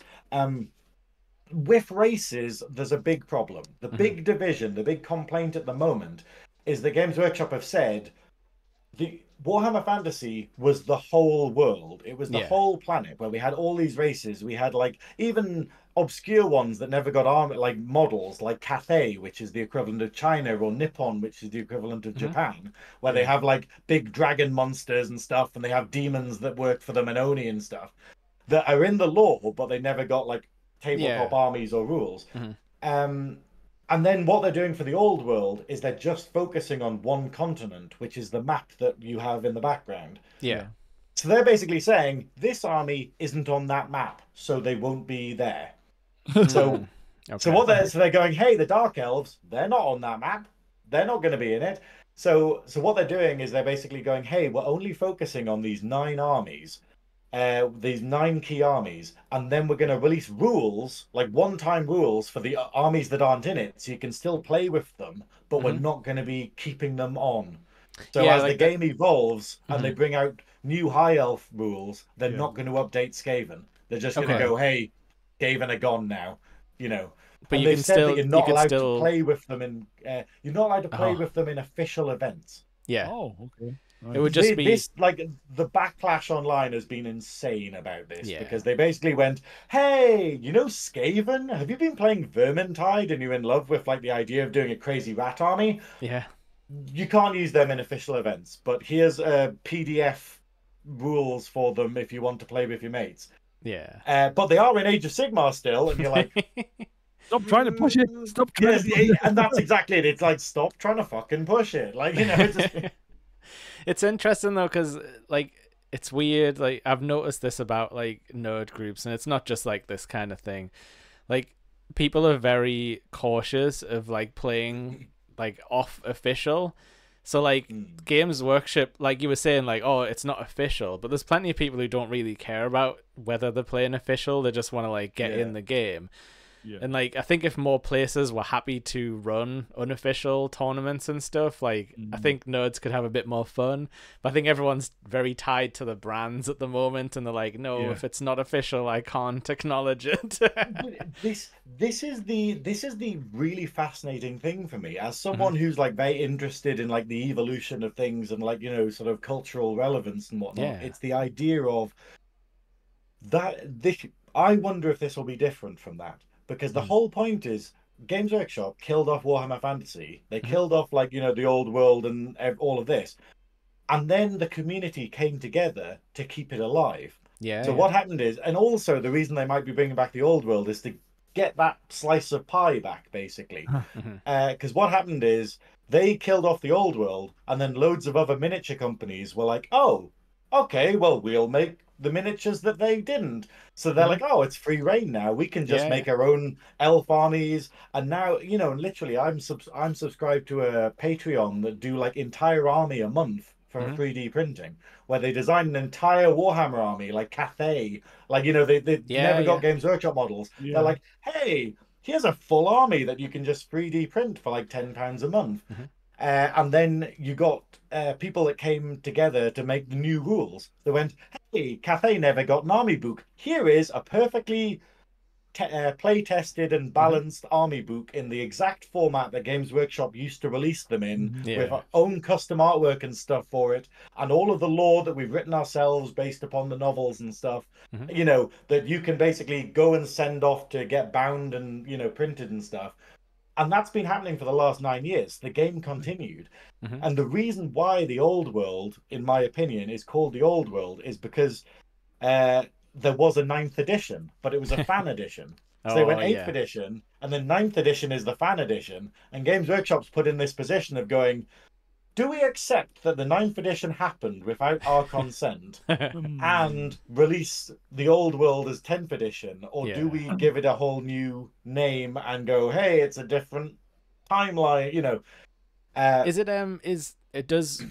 it does like Warhammer have a kind of thing where that D&D has, where there's a sort of a rough fair use of the rule set? Like are these people? There wasn't. There wasn't, Yeah. but it's happened because of the destruction of fantasy. Yeah. So it's this idea. And the problem, like I was saying, the problem we have now is that this is what we've had for the past 9 years, and people accept this. People have gone, wow, these fan rules are actually better than the official ones we're getting. Yeah. Because like a lot of the current edition of Warhammer 40,000, which is a 10th edition, I've stopped playing it because I think it's wank. It's just it hasn't really been tested. It's just very convoluted, and it's like you say, it's a lot of rolling dice and a lot of kind of, oh, a game took 5 hours, so we just gave up halfway through. Yeah. Or someone and just it's like made sees you carrying all the dice and they're like, I quit. Like, you win. Yeah, it's this thing, and you're just going, oh well, it's more fun to play fantasy for me and my mates, but it's the idea of I forgot what I was saying. But like the problem is we're so used to doing fan stuff for fantasy that now the Games Workshop have turned around and said, hey, these armies, they're not going to be supported, so you can't play Dark Elves, you can't play Skaven, you can't play vampires. Can you imagine? Like the thing that got me into the game, they're like, oh, they don't exist anymore, and we're not going to do new models. So basically the community has just come together and said, okay, cool, well, we'll just use fan rules then. Yeah. And all of the major tournament organizers are like, hey, yeah, we're going to totally do tournaments that, like around the world and in LA and stuff for playing the old world. But we will allow fan rules in this massive event that has like thousands of people coming to it. Yeah. And that is not been done before, but obviously this is unprecedented. It's like, if they got rid of Magic the Gathering and then 10 years later picked it back up again and then went, oh, well, just ignore all of the other stuff that's happened in the middle.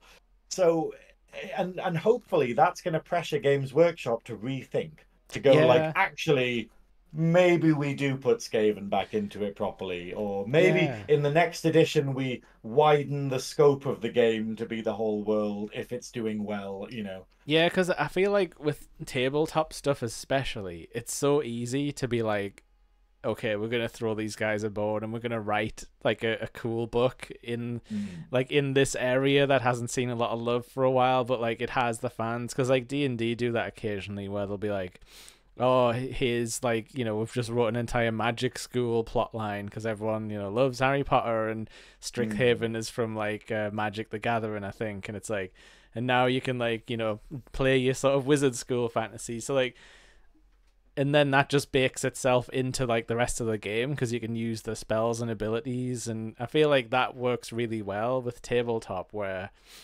you want people to get creative, and you do want like fan ideas to crop up because, like you say, sometimes they're better than the real ones. And I think the companies who pick that up in a nice way, like don't just steal it from the fans or anything and make it official. Like the companies that realize that in a good way, I think they're the ones that sort of stick in people's like hearts and minds, is like, oh, I'm proud to be part of this. I'm not like fighting against Games Workshop constantly. Yeah. Wait, it's really strange what's happened actually, because basically the problem is Games Workshop got rid of Warhammer Fantasy, and then they finally released their grip on the IP a bit. Yeah. Because they would never allow anything before. They were like, here's one like Warhammer Fantasy video game, and then they had like 3 Warhammer 40k ones, but they were like really strict about it and stuff. Like the Warhammer Fantasy game they made an MMORPG, whatever. Yeah, made a massive one of them, and then they just took the license away after a while and went, oh no, you're not allowed to use it anymore, and then they just had to shut down this thing that still had like hundreds of thousands of players. It's interesting though, because like Warhammer, I would say it's only just recently started crossing over into like the mainstream like video game players. But it's purely because they relaxed their IP. Yeah. They went, hey, we've destroyed this world now, so yeah, let's just give it to this game studio. And then hilariously, they gave it to the company that does Total War, like, you know, those games, and released Total War Warhammer, which was basically a Total War game with all of the Warhammer Fantasy world and stuff in it. Yeah. And it became the biggest game of the year. It won all of the awards. It was basically an absolute massive success. And Games Workshop kind of went, oh, fuck. You know, like, it was hilarious. They literally had an email that went round saying, hey, you've played this game of the year. Do you want to buy the models now? Well, you can't. Yeah. You know, like literally, hey, do you want to get into it on the tabletop now? You know, and it was nuts because it was literally like they were like, hey, you know Karl Franz, this guy who has this magical hammer, who's the head of the Empire and rides a giant griffin? You can buy the model for him. But he's not called Karl Franz now because he's dead. He's called Free Guild General riding Great Griffin, but we've changed it to something else because Griffin's not copyrightable. And it was literally like you'd play the game, you'd play sort of Warhammer, like Total War, and you'd have a Heinrich Himmler, who is my favorite character in Warhammer Fantasy lore, and you'd be like, oh, he's amazing. I'll search for him on the website. Oh, he doesn't exist anymore.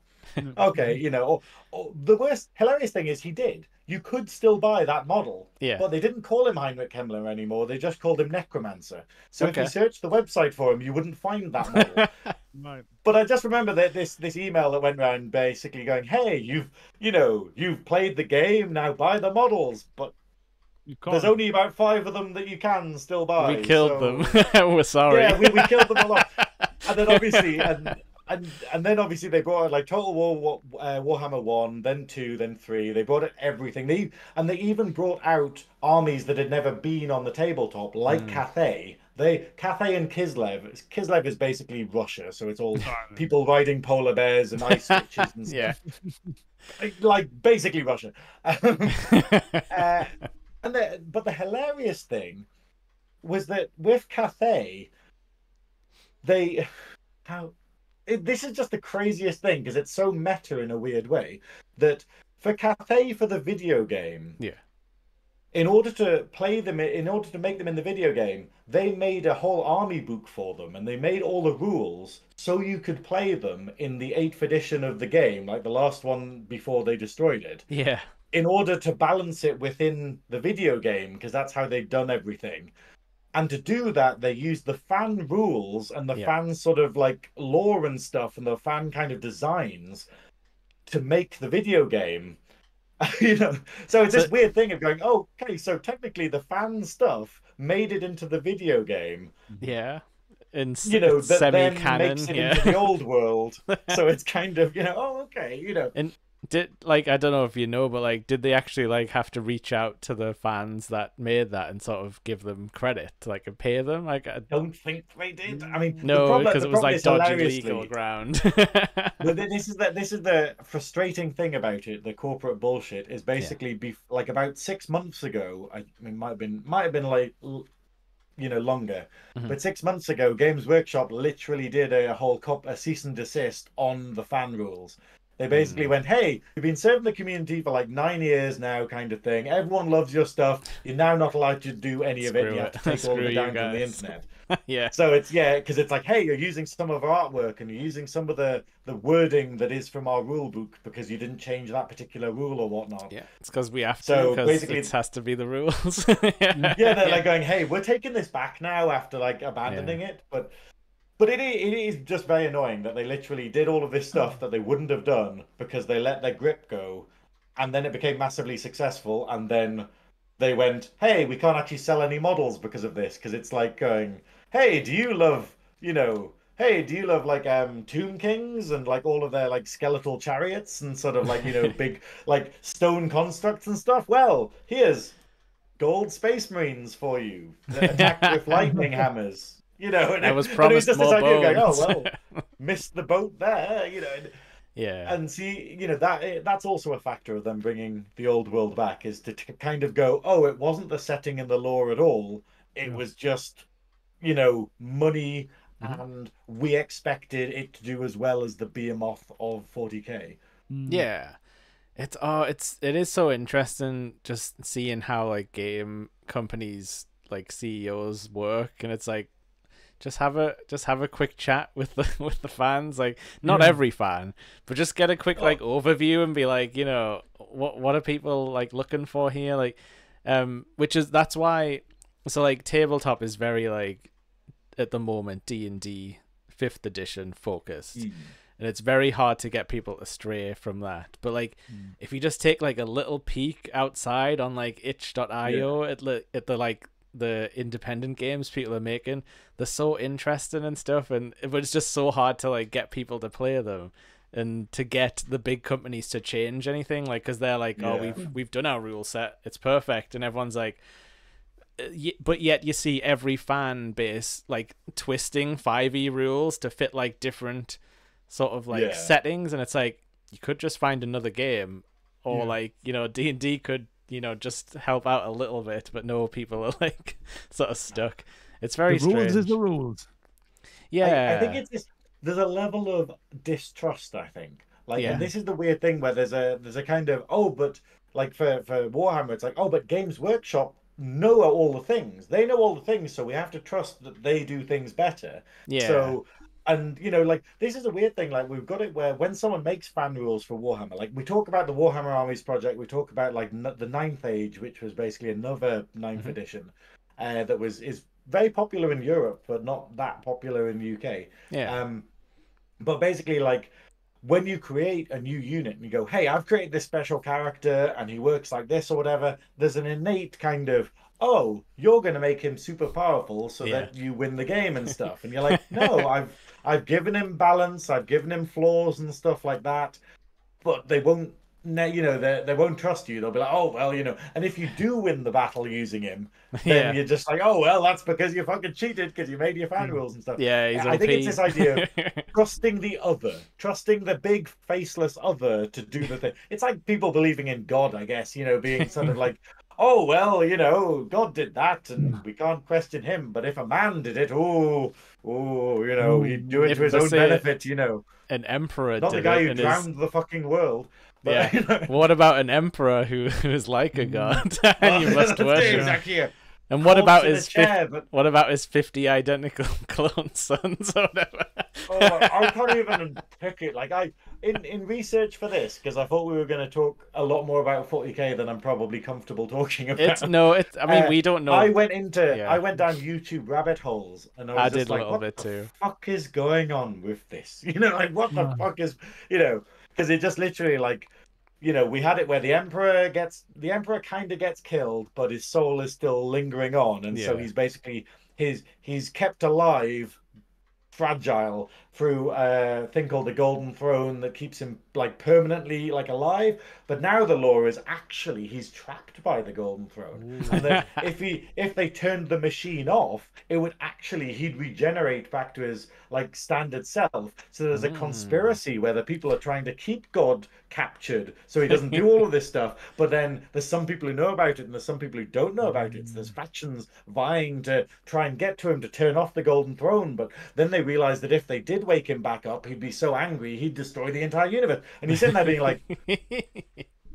you know, like literally where the fucking YouTube ad break becomes a bit of a palate cleanser. And you're sitting there being like, oh, thank fuck for you, Grammarly.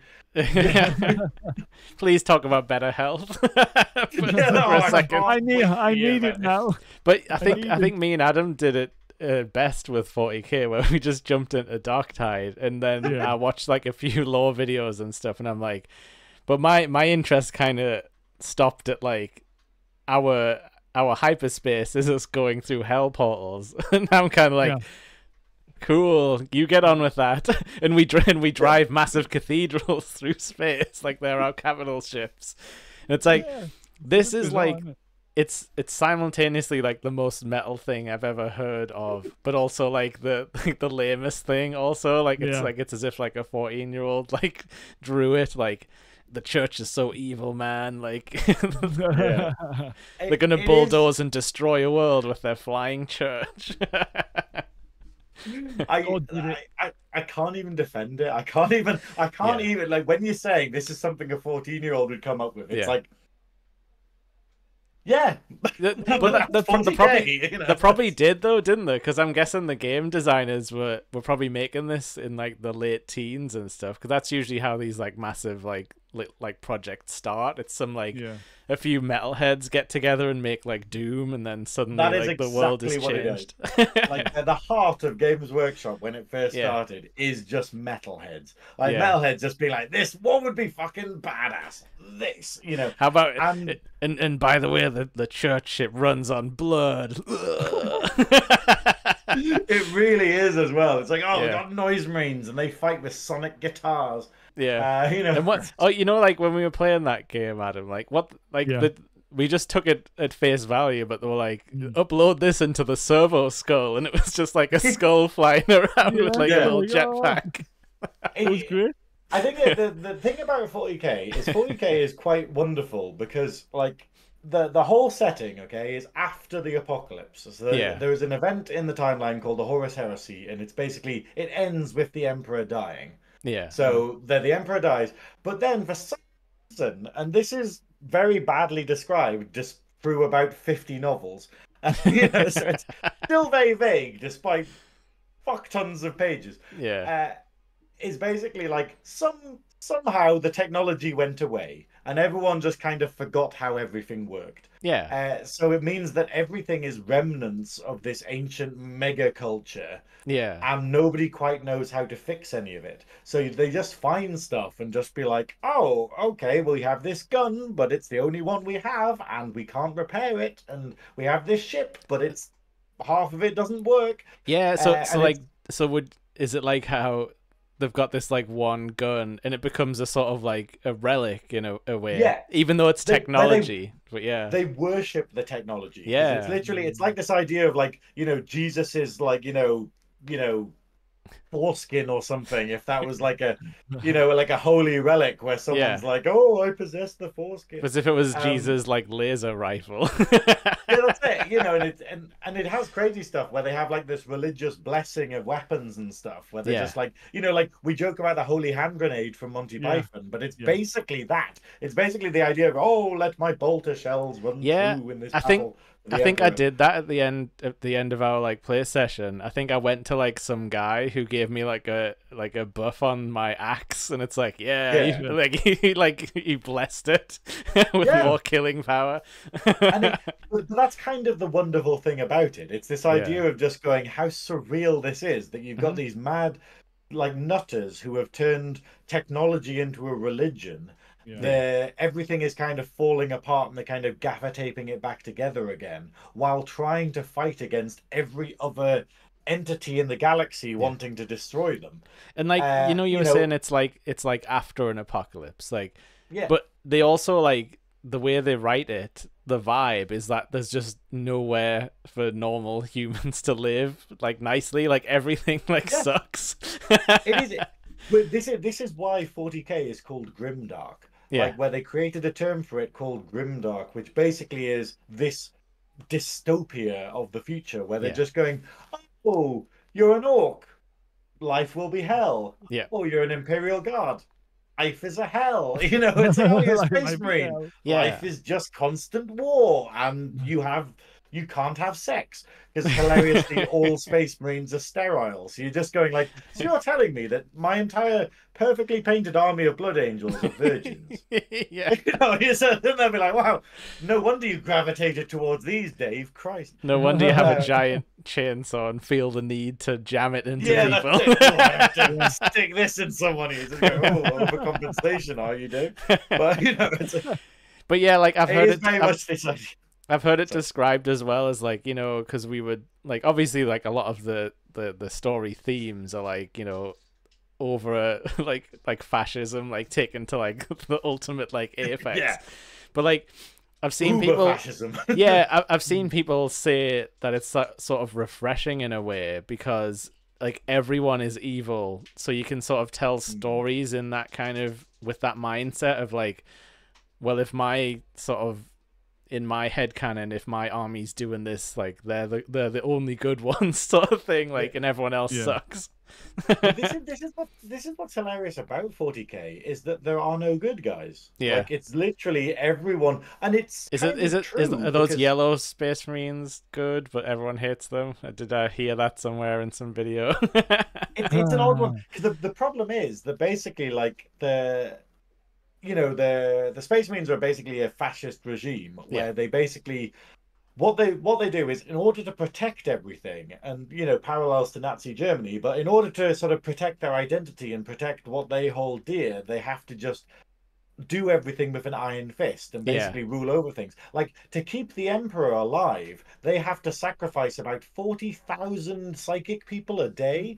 Where they have people, I think it's something like that, where basically they have to get, so there's just a permanent queue of people being executed to get to the emperor, and he's the guy keeping, you know, because they have to keep the emperor alive. Oh, this is so bizarre. I don't even know if this is still law, but basically when I played, the law is, well, when I started, the law was that the emperor needs to be kept alive because his psychic power creates a beacon in the universe that becomes basically the North Point. Yeah. So every single bit of compass or map or any part of space travel is only possible if they know that up is up. Yeah, yeah. And if he gets switched off or he dies, that point will go in the galaxy and no one will know how this planet is this planet or be able to travel like navigation goes out the window. It's basically, it's almost like Dune if you got rid of like Arrakis and then no one could travel through space anymore. Yeah. But let's not talk about parallels there. Because, you know, copyrightable. But yeah, and the problem is they literally kill 40,000 innocent people every day just to keep him alive and keep this corpse sort of generating this psychic beacon. And then what they do is they go, oh, well, the forces of chaos are basically corrupting, so anyone at any point can start being tempted by demons. Yeah. And if they get tempted by demons, then they might start an insurrection. So they have to kill everyone that they suspect of slightly an injustice or going, oh, this guy. And it's difficult to argue a case for being the good guys when you just like, oh, I just murdered this child because he, you know, like, he was corrupt. Prayed to Slanesh or something, you know. That was an interesting thing that I really liked about the Chaos gods as well, which obviously like goes through all of the sort of lore, but they're the only thing that exists in all Games Workshop games. Yeah, except but Lord of the Rings, obviously. What I like about them is that because they're like chaos, they obviously are like a blight on the land and stuff, but also they can't really exist without the war happening and stuff and like people. So like they can't kill everyone because then they have like nothing to do.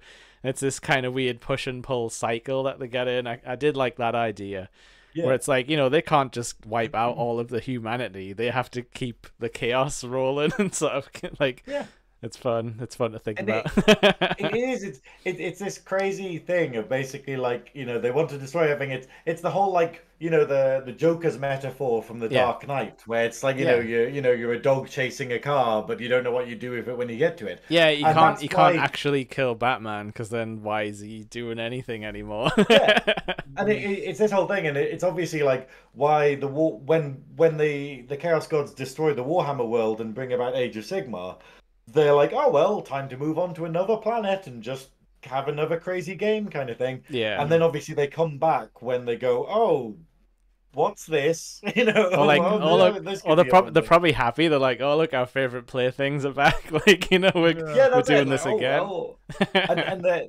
But the hilarious thing with the Chaos Gods is that they mostly fight against each other. Yeah. So the whole thing is like a lot of their actual internal war against each other is played out through the galaxy. So everything Yeah. is like their playthings, where they're basically going like, oh, like Nurgle's being sort of like, oh, I'm gonna piss off Tzeentch a bit, and I'm gonna, like sort of create, corrupt this entire planet, make them all into weird plague obsessed like cultists and stuff, and then I'm gonna like do this in order to lessen Tzeentch's power in order for me to get a one up on him in the warp and whatnot. And then it's really fun, like this idea that they just, and the fact that they're inevitable, like the fact of they can't be destroyed, like yeah, they will always. because they're like concepts, really, aren't they? Like Nurgle is the sort of like pestilency type of like disease, like constant, and then there's like a time one and a death one. I can't remember the other one.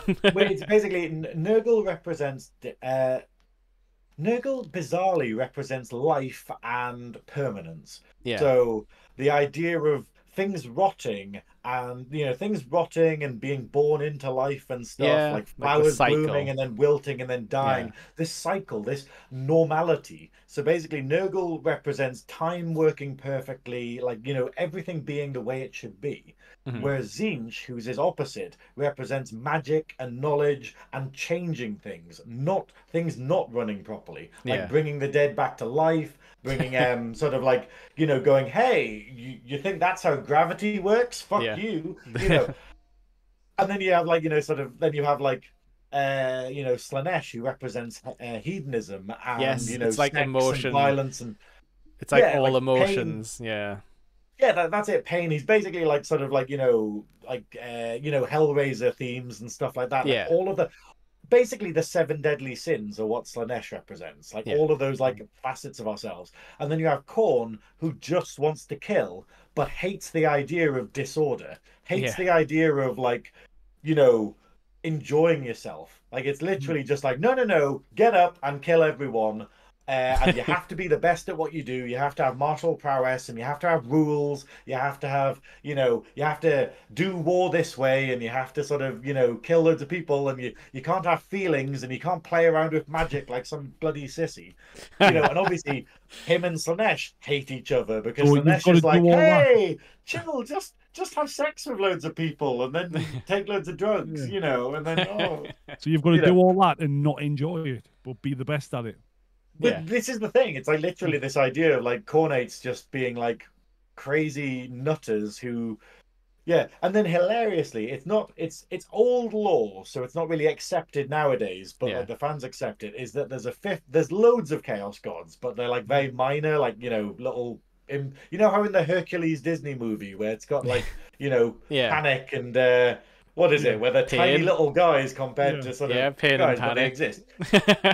Is it Fear and Panic, or is it? I think it's Pain, isn't it? Pain and Panic. There we go. Yeah. You have like a 5th Chaos God, Malal, who is the god of hatred, or Malice, who's the god of hatred, who basically is like, let's kill the Chaos Gods, including me. Who is obviously the 5th most powerful because he has no followers. Because the whole thing about them is the only person who is mad enough to worship someone who just wants everything in the world to die and hate everything are nutters who are suicidal. Like these people who are just like, I've lost everything. I'm going to pledge myself to Malal and go on a crazy last, bender around the universe, taking out whoever I can. And you're just going like, I wonder why he doesn't have the most followers. All of the gods, And there is all the Chaos Gods are low-key terrified of him because they're just going like, he's probably going to be the end of us. You know? Yeah, and like we sort of you did roughly like touch on like the orcs, but like they've got a fun mechanic as well where like their magic is based on like belief. It's not like some people say like the orcs, like if they think they can do something it will happen, but it's more like if collectively enough of them like believe in a cause, it will like cause orc magic that will help them with the cause. it basically, yeah, it is one of the funniest things in the whole thing, and they kind of tried to retcon it in a couple of editions, and then they just brought it back because everyone was like, "No, that's not how orcs work." You know, you fuckers. I know you write this shit, but no. You know, it's like people rebelled against the new canon, but yeah, it's like in 40k you have the Eldar, and you have the normal Eldar and the Dark Eldar. They're now called Drukhari because that's copyrightable, and the other ones are called Eldari now because that's copyrightable. Space Marines are now called Adeptus Astartes, I think. I forget. Sounds like a disease. Yeah, because it sounds like something I got at the clinic, you know, diagnosed with at the clinic a couple of weeks ago. But look, it was a difficult Christmas. Christ. Get yourself checked out, kids. Nobody's judging you. Nobody's judging. Oh my god, I've got Adeptus Astartes. Oh Christ, no sitting for me. Praise the Emperor. but basically, what was I talking about? Yeah, orcs. Or magic, orc magic. The Eldar are like known as being the most psychically proficient in the galaxy, and they're all honed magics and stuff. But the reality is, the orcs might be the most psychic race in the entire galaxy. They're just too stupid to know it. Yeah. Where they're all inherently psychic, but to the point where if they believe something exists, it will. So the way it works is basically if someone creates a gun, okay, like they just get some bits of metal, sellotape them together, use a soldering iron on it, and then paint it red, they're like, this is my cannon, and it will work, because they believe it'll work. But they are so uncoordinated, they can't use this amazing power to actually sort of take over the fucking universe. They just go... So, and it has loads of fun things where basically like other races kind of capture orc vehicles. Like they capture orc vehicles and they capture orc guns and stuff, and then they're like, this shouldn't work. How this does there is no gun, there's no barrel. Like you know, and it's like loads of Coke cans just like together. like it is literally this idea where they had, because orcs believe that if something is red, it is faster than it is. So if the orc vehicles are painted red, they are more powerful than if they're not. Which and it's purely because they believe it, you know. Yeah, that's the thing about like Warhammer that seems fun, is like there's lots of like cool concepts which maybe like some, like you say, play into gameplay, others don't, but it's just nice to have like so much fleshed out stuff to dig into, because then you can like read like ancillary books and be like, well, I don't fancy playing this weekend, but I could like, you know, read about like my favorite characters and stuff like that. It's like a nice thing to have. But yeah, I do love like some inventive like backstories, because when we were criticizing them for like wanting to sort of copyright things, it's not because they were like ripping off Tolkien. It's just like there's some terms that are kind of like embedded now in society. And like you said, they could have just, instead of destroying the universe, they could have just quickly wrote a thing and been like, we are renaming ourselves to this, and it sort of like catches on, and it sort of happens to everyone. To be honest, you don't have to explain why the orcs now use a different spelling. I don't think anyone really would mind, like, if you want to copyright something. It's a difficult one, because it's like, but you know, we have loads of stuff where you're like, how does this work? Like, for instance, I think it's because, you know, like think of Thor, think of the Marvel character Thor. He's called Thor. He has like one of the enemies, you know, very early on is like Malekith, who is like a famous character of legend and stuff. And you're just like going, Marvel haven't been sued by this, but it's because they cleverly used legend rather than Tolkien, you know, rather than something that's actively, you know, like. Yeah, because that's what you said, that they sort of went to ripping off Norse mythology at a point, because like you can't, because they were like, oh well, we can't get done for this if we just make it, you know. Yeah, it's like how Marvel can be like, we've got Disney's Hercules and also Marvel's Hercules, and neither of them have anything to do with like the legend Hercules, apart from just based on. But they're not him. They're not the naked man who fought the lion. Don't think that. No. It's really good. Like I watched a video of like how inaccurate Disney's Hercules is. Yeah. Like actually the source material. They just made okay. They made it fun. They just like glossed it. They put like glossed over everything they could, and were like, "Look, this is gonna be a kick-ass musical, and the boys are gonna love it." I mean, to be fair, I'm thinking we probably won't be able to talk for much longer. So I just thought I'd sort of point out how happy I am that the old world is coming back, and you were there with me because we knew. Well, I knew how. Well, we as the fantasy community knew how popular the old world would be. And it's kind of wonderful that a game that the the line from Games Workshop was always, we got rid of this game because it didn't sell very well. And it wasn't selling what we expected. That when they did the pre-orders for the old world, they sold out worldwide in about 2 hours. So basically all of the books and everything. So the day that I was meeting up with you, I had to queue outside a Games Workshop like I was 14 years old again. So it was a full nostalgia, because Games Workshop had a thing where, if you go onto our website, you will be put into a digital queue where you will get given a number, and then basically when that number comes up, you'll be able to go into the website and add the products to your basket. But if you go into one of our stores, you bypass the whole queuing system and you can just go straight onto the computer there. And I queued outside a Games Workshop and then dropped about 400 quid on like buying every book, every model, everything they had available for it. And it was good because I know people that literally were in the queue for 2.5 hours. Like went onto the website, got told, "Hey, your wait time is more than an hour." Like, and then 2.5 hours later, they get let onto the website, and then it's like, "Oh, the books are all gone now. You can't buy the rules anymore. We've sold out every single copy of this book making we no have." more. But this is the big frustrating thing, because they have turned around and said, "Oh, you know all of the cards and the dice, like the helper cards that I was talking about? We're not going to reprint them." So you just gotta have the old ones. You waited. No, you can't even use the old ones because it literally, you don't have cards now. So you play this new edition of the game without any cards because we only made like 10,000 of them or something, and they've all sold out. And and obviously people are a bit like, I waited in a queue for hours, and this is the problem where you have like Japan, Australia, and Japan. They literally, because they're sort of hours ahead, like sort of 7 like hours ahead, it basically meant that when their pre-order started, everything was gone. So they kind of got onto the website and it was like, it doesn't exist anymore and we won't be reprinting it. So Games Workshop are now in a position where it's going, but you will, won't you? You would be very, very stupid not to go, let's make more of these.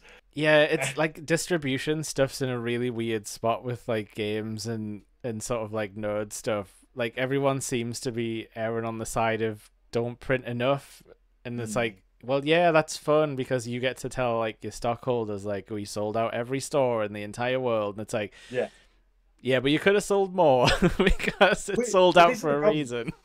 It's when everything that stakeholders hear is through the mouths of marketers or marketing departments, makes the world a bit of a shit place, if I'm perfectly honest. Because obviously, if there was more shareholders who would go on like Facebook groups and check out what the actual the word on the marketing department's going to be like, "Oh my god, we sold every unit. It's absolutely amazing."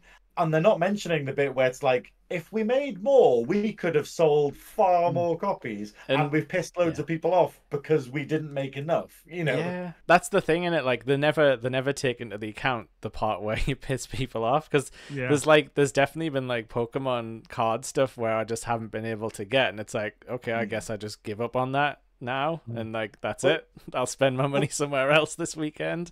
But this is the thing, it's like, I don't know if it works like this for card games and stuff, but the big problem with digital sculpting and 3D printers being a thing, like, within about an hour of all of the stuff being sold out, like, you can't buy this model anymore. A guy's like, "Hey, join my Patreon. I have a perfect sculpt of that exact model that you can 3D print now." you know, and it's like, oh, but and people probably wouldn't be going for that if they could have bought the model off the web store, but they Yeah. didn't make enough of them, and they can't say guaranteed when they're going to be back in stock. And So, it's, I Synoiz, I mean, got to and ask you, have you got a 3D printer? I do have 3D. That means he's going to be pumping out his own miniatures with his No, own head on them. this is the big problem, because it's like I don't enjoy 3D printing. Yeah. I don't like 3D printed models, but it's like because you couldn't do stuff like, for instance, I've made a Nippon army, Yeah. you know, for Warhammer Fantasy, because it got fan rules, it got like models like designed by a company that look amazing and they're made to Yeah. fit in with existing Warhammer stuff. Yeah. And I printed it all off and it looks amazing. But it's this idea of I would have bought the Games Workshop models Yeah. if they existed Exactly. and if I could buy them. But and this is the thing, it's like in the past you couldn't do that. If you know, you couldn't go into Photoshop and make your own Pokemon cards or make your Yeah. own Magic the Gathering cards. You had to wait until you got that fucking Black Lotus or something. Yeah. Yeah. You Yeah. know, nowadays you could probably just print one and then ask your mate, like, hey, I've put these in my deck, kind of thing. Yeah. You Yeah. know, they're not official, but you know, Yeah, I definitely maybe. we still do that to this day. Like we'll make proxy decks and then slowly piece them together as real, as we get the cards and stuff. But yeah, that's you literally hit the nail on the head. Like that's just 3D printing is just not something that used to exist. Like you couldn't download a file and then be like, it's making a real thing in my house. Like, that's something that couldn't happen before. It is. It's difficult. Like it's this idea of this is probably a bigger subject for like a different podcast. Oh But yeah. what we're seeing in the world at the moment is massive change in how we do things. So we have it where basically 3D printing is making a lot of stuff in like pointless. Like where Games Workshop need to have a plan for going, people probably won't pay £50 for 5 Space Marines in a couple of years' time because of 3D printing. And it's the same way with AI art and stuff, where it's just going, people probably won't rely on this. They will use computers to generate concepts or these things. And the jobs that get affected because of these changes in the world, it's like when the loom was invented. Like we're just going, what? You can't have looms because that'll like, what are all these factory workers going to do? Or what is this like 100-person team that does all of this? You know, and you're just going, it's because things change, and it's frustrating because it's horrible because you don't want things to change. But the whole thing is going, hey, how do I survive when the climate changes like this? And obviously the world isn't ready for climate change. But yeah, and Games Workshop being like, how are you going to deal with 3D printing? And obviously their solution is, we'll double the price of everything so we make the profits we were making, and because we're losing sales, so let's make everything more expensive. Or we'll attack the 3D printing communities, and then we'll lose spend fans. Loads of money on legal battles that we might lose and lose thousands of pounds.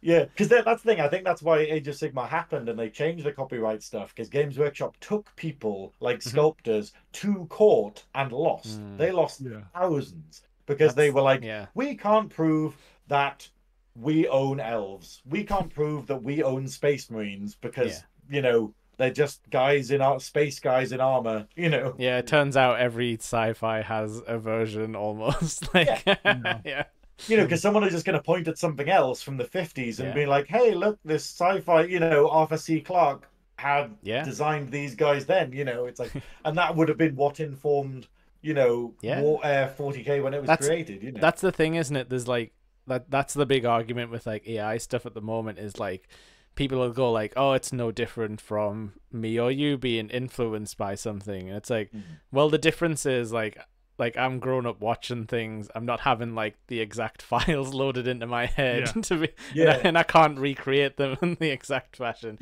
But like it's interesting how companies do fight over that sort of inspiration versus like, that's my idea, you bastards. The thing that frustrates me with AI art is that I can't really fault it. Like I think the problem is that I've landed on the kind of, we can't do anything about it because it kind of is the same as inspiration, because it's, you know, like AI art doesn't just go, there's Hello Kitty, we've just put Hello Kitty there, or we've Yeah. just put a space marine there. It changes it. It kind of takes the base concept of it or the artist's style, It like mashes and then it. makes something Yeah. new out of it.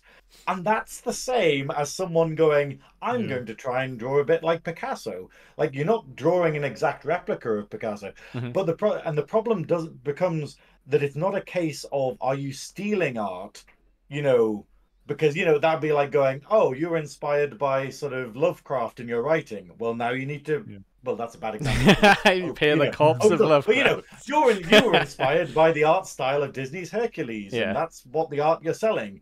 Well, now you have to pay rights to Disney, because even though it isn't Hercules and it doesn't look like Hercules, it's drawn like Sonic. Like, you know, like imagine if well, obviously he should be, you know, like copyright slammed the, you know, that guy who does his Sonic Chew and stuff. Oh God, yeah. Well, it's a yeah. I know the story. Don't look it up, anyone. Don't look it up. But it's this idea of like all of that stuff where you're just going like, oh, so the question becomes not a kind of, is it theft? It's a kind of, can we stop something happening because of the impact it can have on society? Where it's this idea of going, can we stop 3D printers, not because they're illegal or they're causing illegality, but because this will impact upon the economy, this will impact upon like civilization. And it's interesting. Like the thing with AI is it's very new, and I think the law is going to catch up with them, because they did recently just find out that like some Mid-Journey developers had like a list of artists like stuff that they'd like scraped and like fed into it. So like their argument of like, we couldn't possibly credit all these artists is out the window now, because it turns out they do have a big database list somewhere. And it's like, I think like you say, like something's gonna have to catch up to like homemade 3D printed items, and it's like, is this something we can go after, or is it so much of a hobby, like an expensive hobby machine, that it's safe? Because not like, I'm probably never going to buy one personally, because it sounds like too much work, and I think that keeps it like safe, doesn't it? Like it keeps it out of everyone's hands. But then one day someone's going to make like the iPad version of a 3D printer where it's like all buttoned up and there's no like tweaking settings and stuff. It's possible. Like seriously, resin is awful. Like I lost my voice. I lost my voice like a couple of months ago, and it was purely because I hadn't been wearing a mask while using my 3D printer. Because the actual vapors from it, the actual thing is fucking toxic. So it's this bizarre thing of just going, whoa, like it is. But I guess it's the same as like using knives in the house. You just go like, this is a very dangerous thing if you're an idiot. You know, just one day we were like, we're gonna just let people have knives. We're gonna chop our food with instruments of death. It's gonna be okay. And it kind of was. But we should probably round this off. But essentially, you know, I'm very excited for the old world coming out. Age of Sigmar, I don't like it, and I've stopped playing it, but it's the fact of it is still a very good game with a lot of people that enjoy it worldwide, and Games Workshop are carrying it on. Yeah, and I think like for me personally, like Warhammer isn't something I'm gonna get into in a physical sense. Like I'm definitely interested in like tabletop like culture as a whole. But I can definitely see myself now dipping into like, you know, maybe some, if they ever like make like movies or like animations and stuff that, you know, get like mainstream release, or like comics and stuff, I could see myself dipping in. If someone's like, this one's a good one, I'd be like, yeah, cool. Like it's not something I ever like sought out before this month, just to kind of like have a little investigate, see what it's all about. But it is something where I'm like, I saw the good points, and like, and you've laid out some of the bad and silly points, and it's like, but I'm glad it's like an interesting thing, and not just like, oh, it's like D&D, but with, you know, I don't know, it's like more strategy or something. Like it's. But this is the thing. It's like and that's the weird thing about 3D printing, where it's like, could this revolutionize stuff? Because like I've got a mate who literally just goes, well, you know how it is, where people with money tend to be more frugal. Yeah. Because that's how they And keep end up money. with less money. Yeah. somehow. Yeah, I've got a doctor mate of mine who literally bought like 2 3D printers for like Yeah. sort of 600 quid because they're fairly cheap now. Yeah. And then basically printed off a whole Warhammer army, like a sort of 2,000 points in the game or whatever, like a full, like, 150, probably about 200 models Yeah. for Wow. about 40 quid. Well, that's all it costs to print all of them. So it's this idea where we might have people coming into the hobby because of 3D printing. Yeah, true. And this is why Games Workshop need to be like, how do we start monetizing the stuff that isn't the models? Like, how do we make, like, D&D, where D&D goes, we're going to make the fucking rule book 50 fucking quid, and you need 3 of them, It's like, and that's how it happens, because the initial buy-in for D&D is like 200 quid. So as long as one bastard who's the DM pays that £250 like tax, or then it basically means that the whole group of people can play D&D or you rely without paying anything more. Or you rely on the person who's gonna very lovingly make a website that just lists all of the stuff, and it's like, I am happy you exist because it means people can get in for free. I don't know how that's like how it shakes out legally or whatever, but like, I'm just glad. Think it does. Yeah, I know, but I'm just glad that sites like Wikidot just kind of like exist, and you can just type in like Bard Wikidot and then just get the entire page, and you'll see all the. And it's like, yeah, more of that, please, in the tabletop space, more free stuff so everyone can enjoy it. But yeah, like Adam, do you have any? Like, if people have more money and people have higher wages, they're more likely to actually pay for like superfluous hobbies, like things like Warhammer. I mean, if I didn't have as much disposable income as I'm lucky enough to have, I wouldn't be playing Warhammer. But it's like this weird thing of going, why aren't people buying this particular thing? Also, let's not raise the minimum wage. And you just kind of go like, well, it's almost like these industries would do a lot better if people had more money coming in. So what you're saying is, Graham, is we all need to move to Sweden because they're financially better off over there, and they probably love Warhammer over there. But yeah, like Adam. Hilariously, there is a thing called the Swedish Comp, which is basically a tournament rule set for Warhammer Fantasy that still exists. So they play a lot of Warhammer over there. But I was just gonna say to Adam, like, I don't know, how do you feel about Warhammer after Warham-UARY? I mean, well, I know I haven't chimed in as much here, but I've been just fascinated listening to Graham talking about it. Like, I'm just like, well, that's like, you know me, I've got an addictive personality, right? If I had the disposable income and the space, I would easily get into Warhammer. Yeah. Like, well, there's plenty of lore videos for you to watch. So I might I'll stay on the sidelines for now. You never know. If I end up getting a job with better pay and stuff, I might. Well, like Jake's saying, there's so many ways to enjoy it. You can literally look on YouTube for like lore videos and just listen to someone summarizing what happens in this novel or whatever. Or you can play the video games like you were doing and be like, I don't know what's going on, but I'm playing this guy who's got all this armor and he's shooting plague people, There's loads of different ins that aren't just the figurines and the actual war game. Yeah.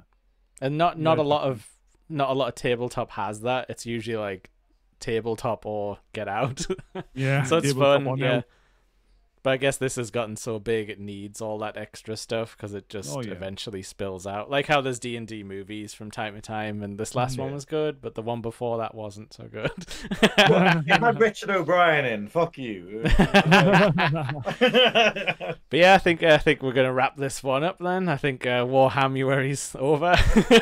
Unfortunately, Graham killed it. He ended it. I don't like the end times. He's gonna reboot I brought the end times to Warham-UARY. He's gonna reboot it next year or in 10 years' time. I don't know. I ain't making no Greek promises. Mythology. But yeah, we've been Gaming Up North, the video games and tabletop now, I guess, branch of Nerdy Up North. You can find us on like all the socials and stuff. Just type in Nerdy Up North. We got that easy branding, that good branding. But yeah, Synoiz, where can people find you? Because I know you've got a lot of projects.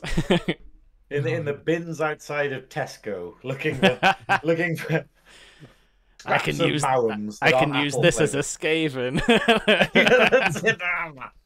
I can convert a new kind of Eldar with this. You can find me on Fridays on the Trekking Up North podcast, where we talk about Star Trek, and it's going to expand into sci-fi at some point when we. Ooh. That means you could. Yeah, that means you could expand into 40k for some reason. I have to make more sense of it than I do. But yeah, that's it. And then also you can find me on the Girl podcast, which is an LGBT plus podcast, which I do as my drag persona, the Velvet Snatch. That is at GURL global.com, or search on fucking Spotify and stuff. It shows up. And occasionally, like all of us, I will appear on the main Nerdy Up North podcast or on Monsters and stuff. Oh yeah, definitely. And Adam, where can everyone find you? If you want my Warhammer painting page, it is on Instagram called Grey Miniatures. Ooh, I never secret update account. You never updated, okay. I update it like every couple of months, where I'm like, oh, let's post a picture. Yeah, the old world, though, you might get back in. Oh yeah, you never held anything up to the camera. Models. I had my little models to show, but I haven't done them. But yeah, that's all on there. They're a lot bigger than I thought. See. Yeah. Well, this is a big monster, because like what we've got here. That's like the me compared to normal people on the board. Yeah, this is it, because you have this, which is a big beastie, which is a thing, but then you also have like smaller. So for Warhammer Fantasy, we have these elves. Yeah. So yeah. So if you look at the size of them compared to my fingers, yeah, and then there's like 20 of them and whatnot in this big phalanx and whatnot. Yeah, I'm intimidated. It's a work of it's a labor of love. Getting all of them painted. Oh yeah, but yeah, Adam, where can all the fine folks find you?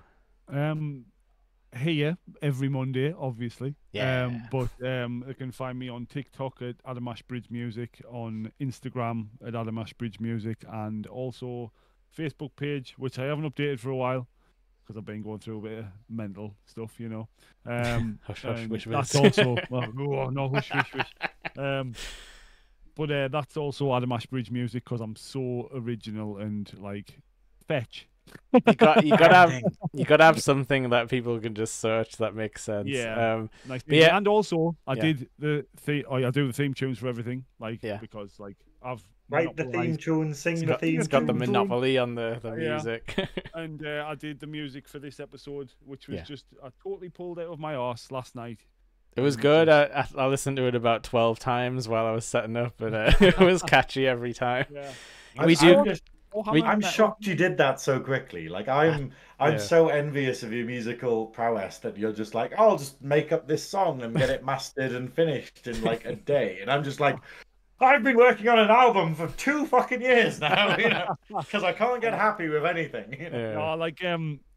I do it every time. Like Goodwill and Lee are like blown away when I show them in the Twitch team chat. Like when I did the Mass Effect 2 with all the orchestra. Yeah, in like 3 days. Yeah. It was like totally mixed and mastered 50-piece orchestra from scratch on like VSTs and stuff. And I was just like, how have I done this? But I also didn't eat or go to the toilet. Yeah, that explains it. Sleep. You're hyperfixated.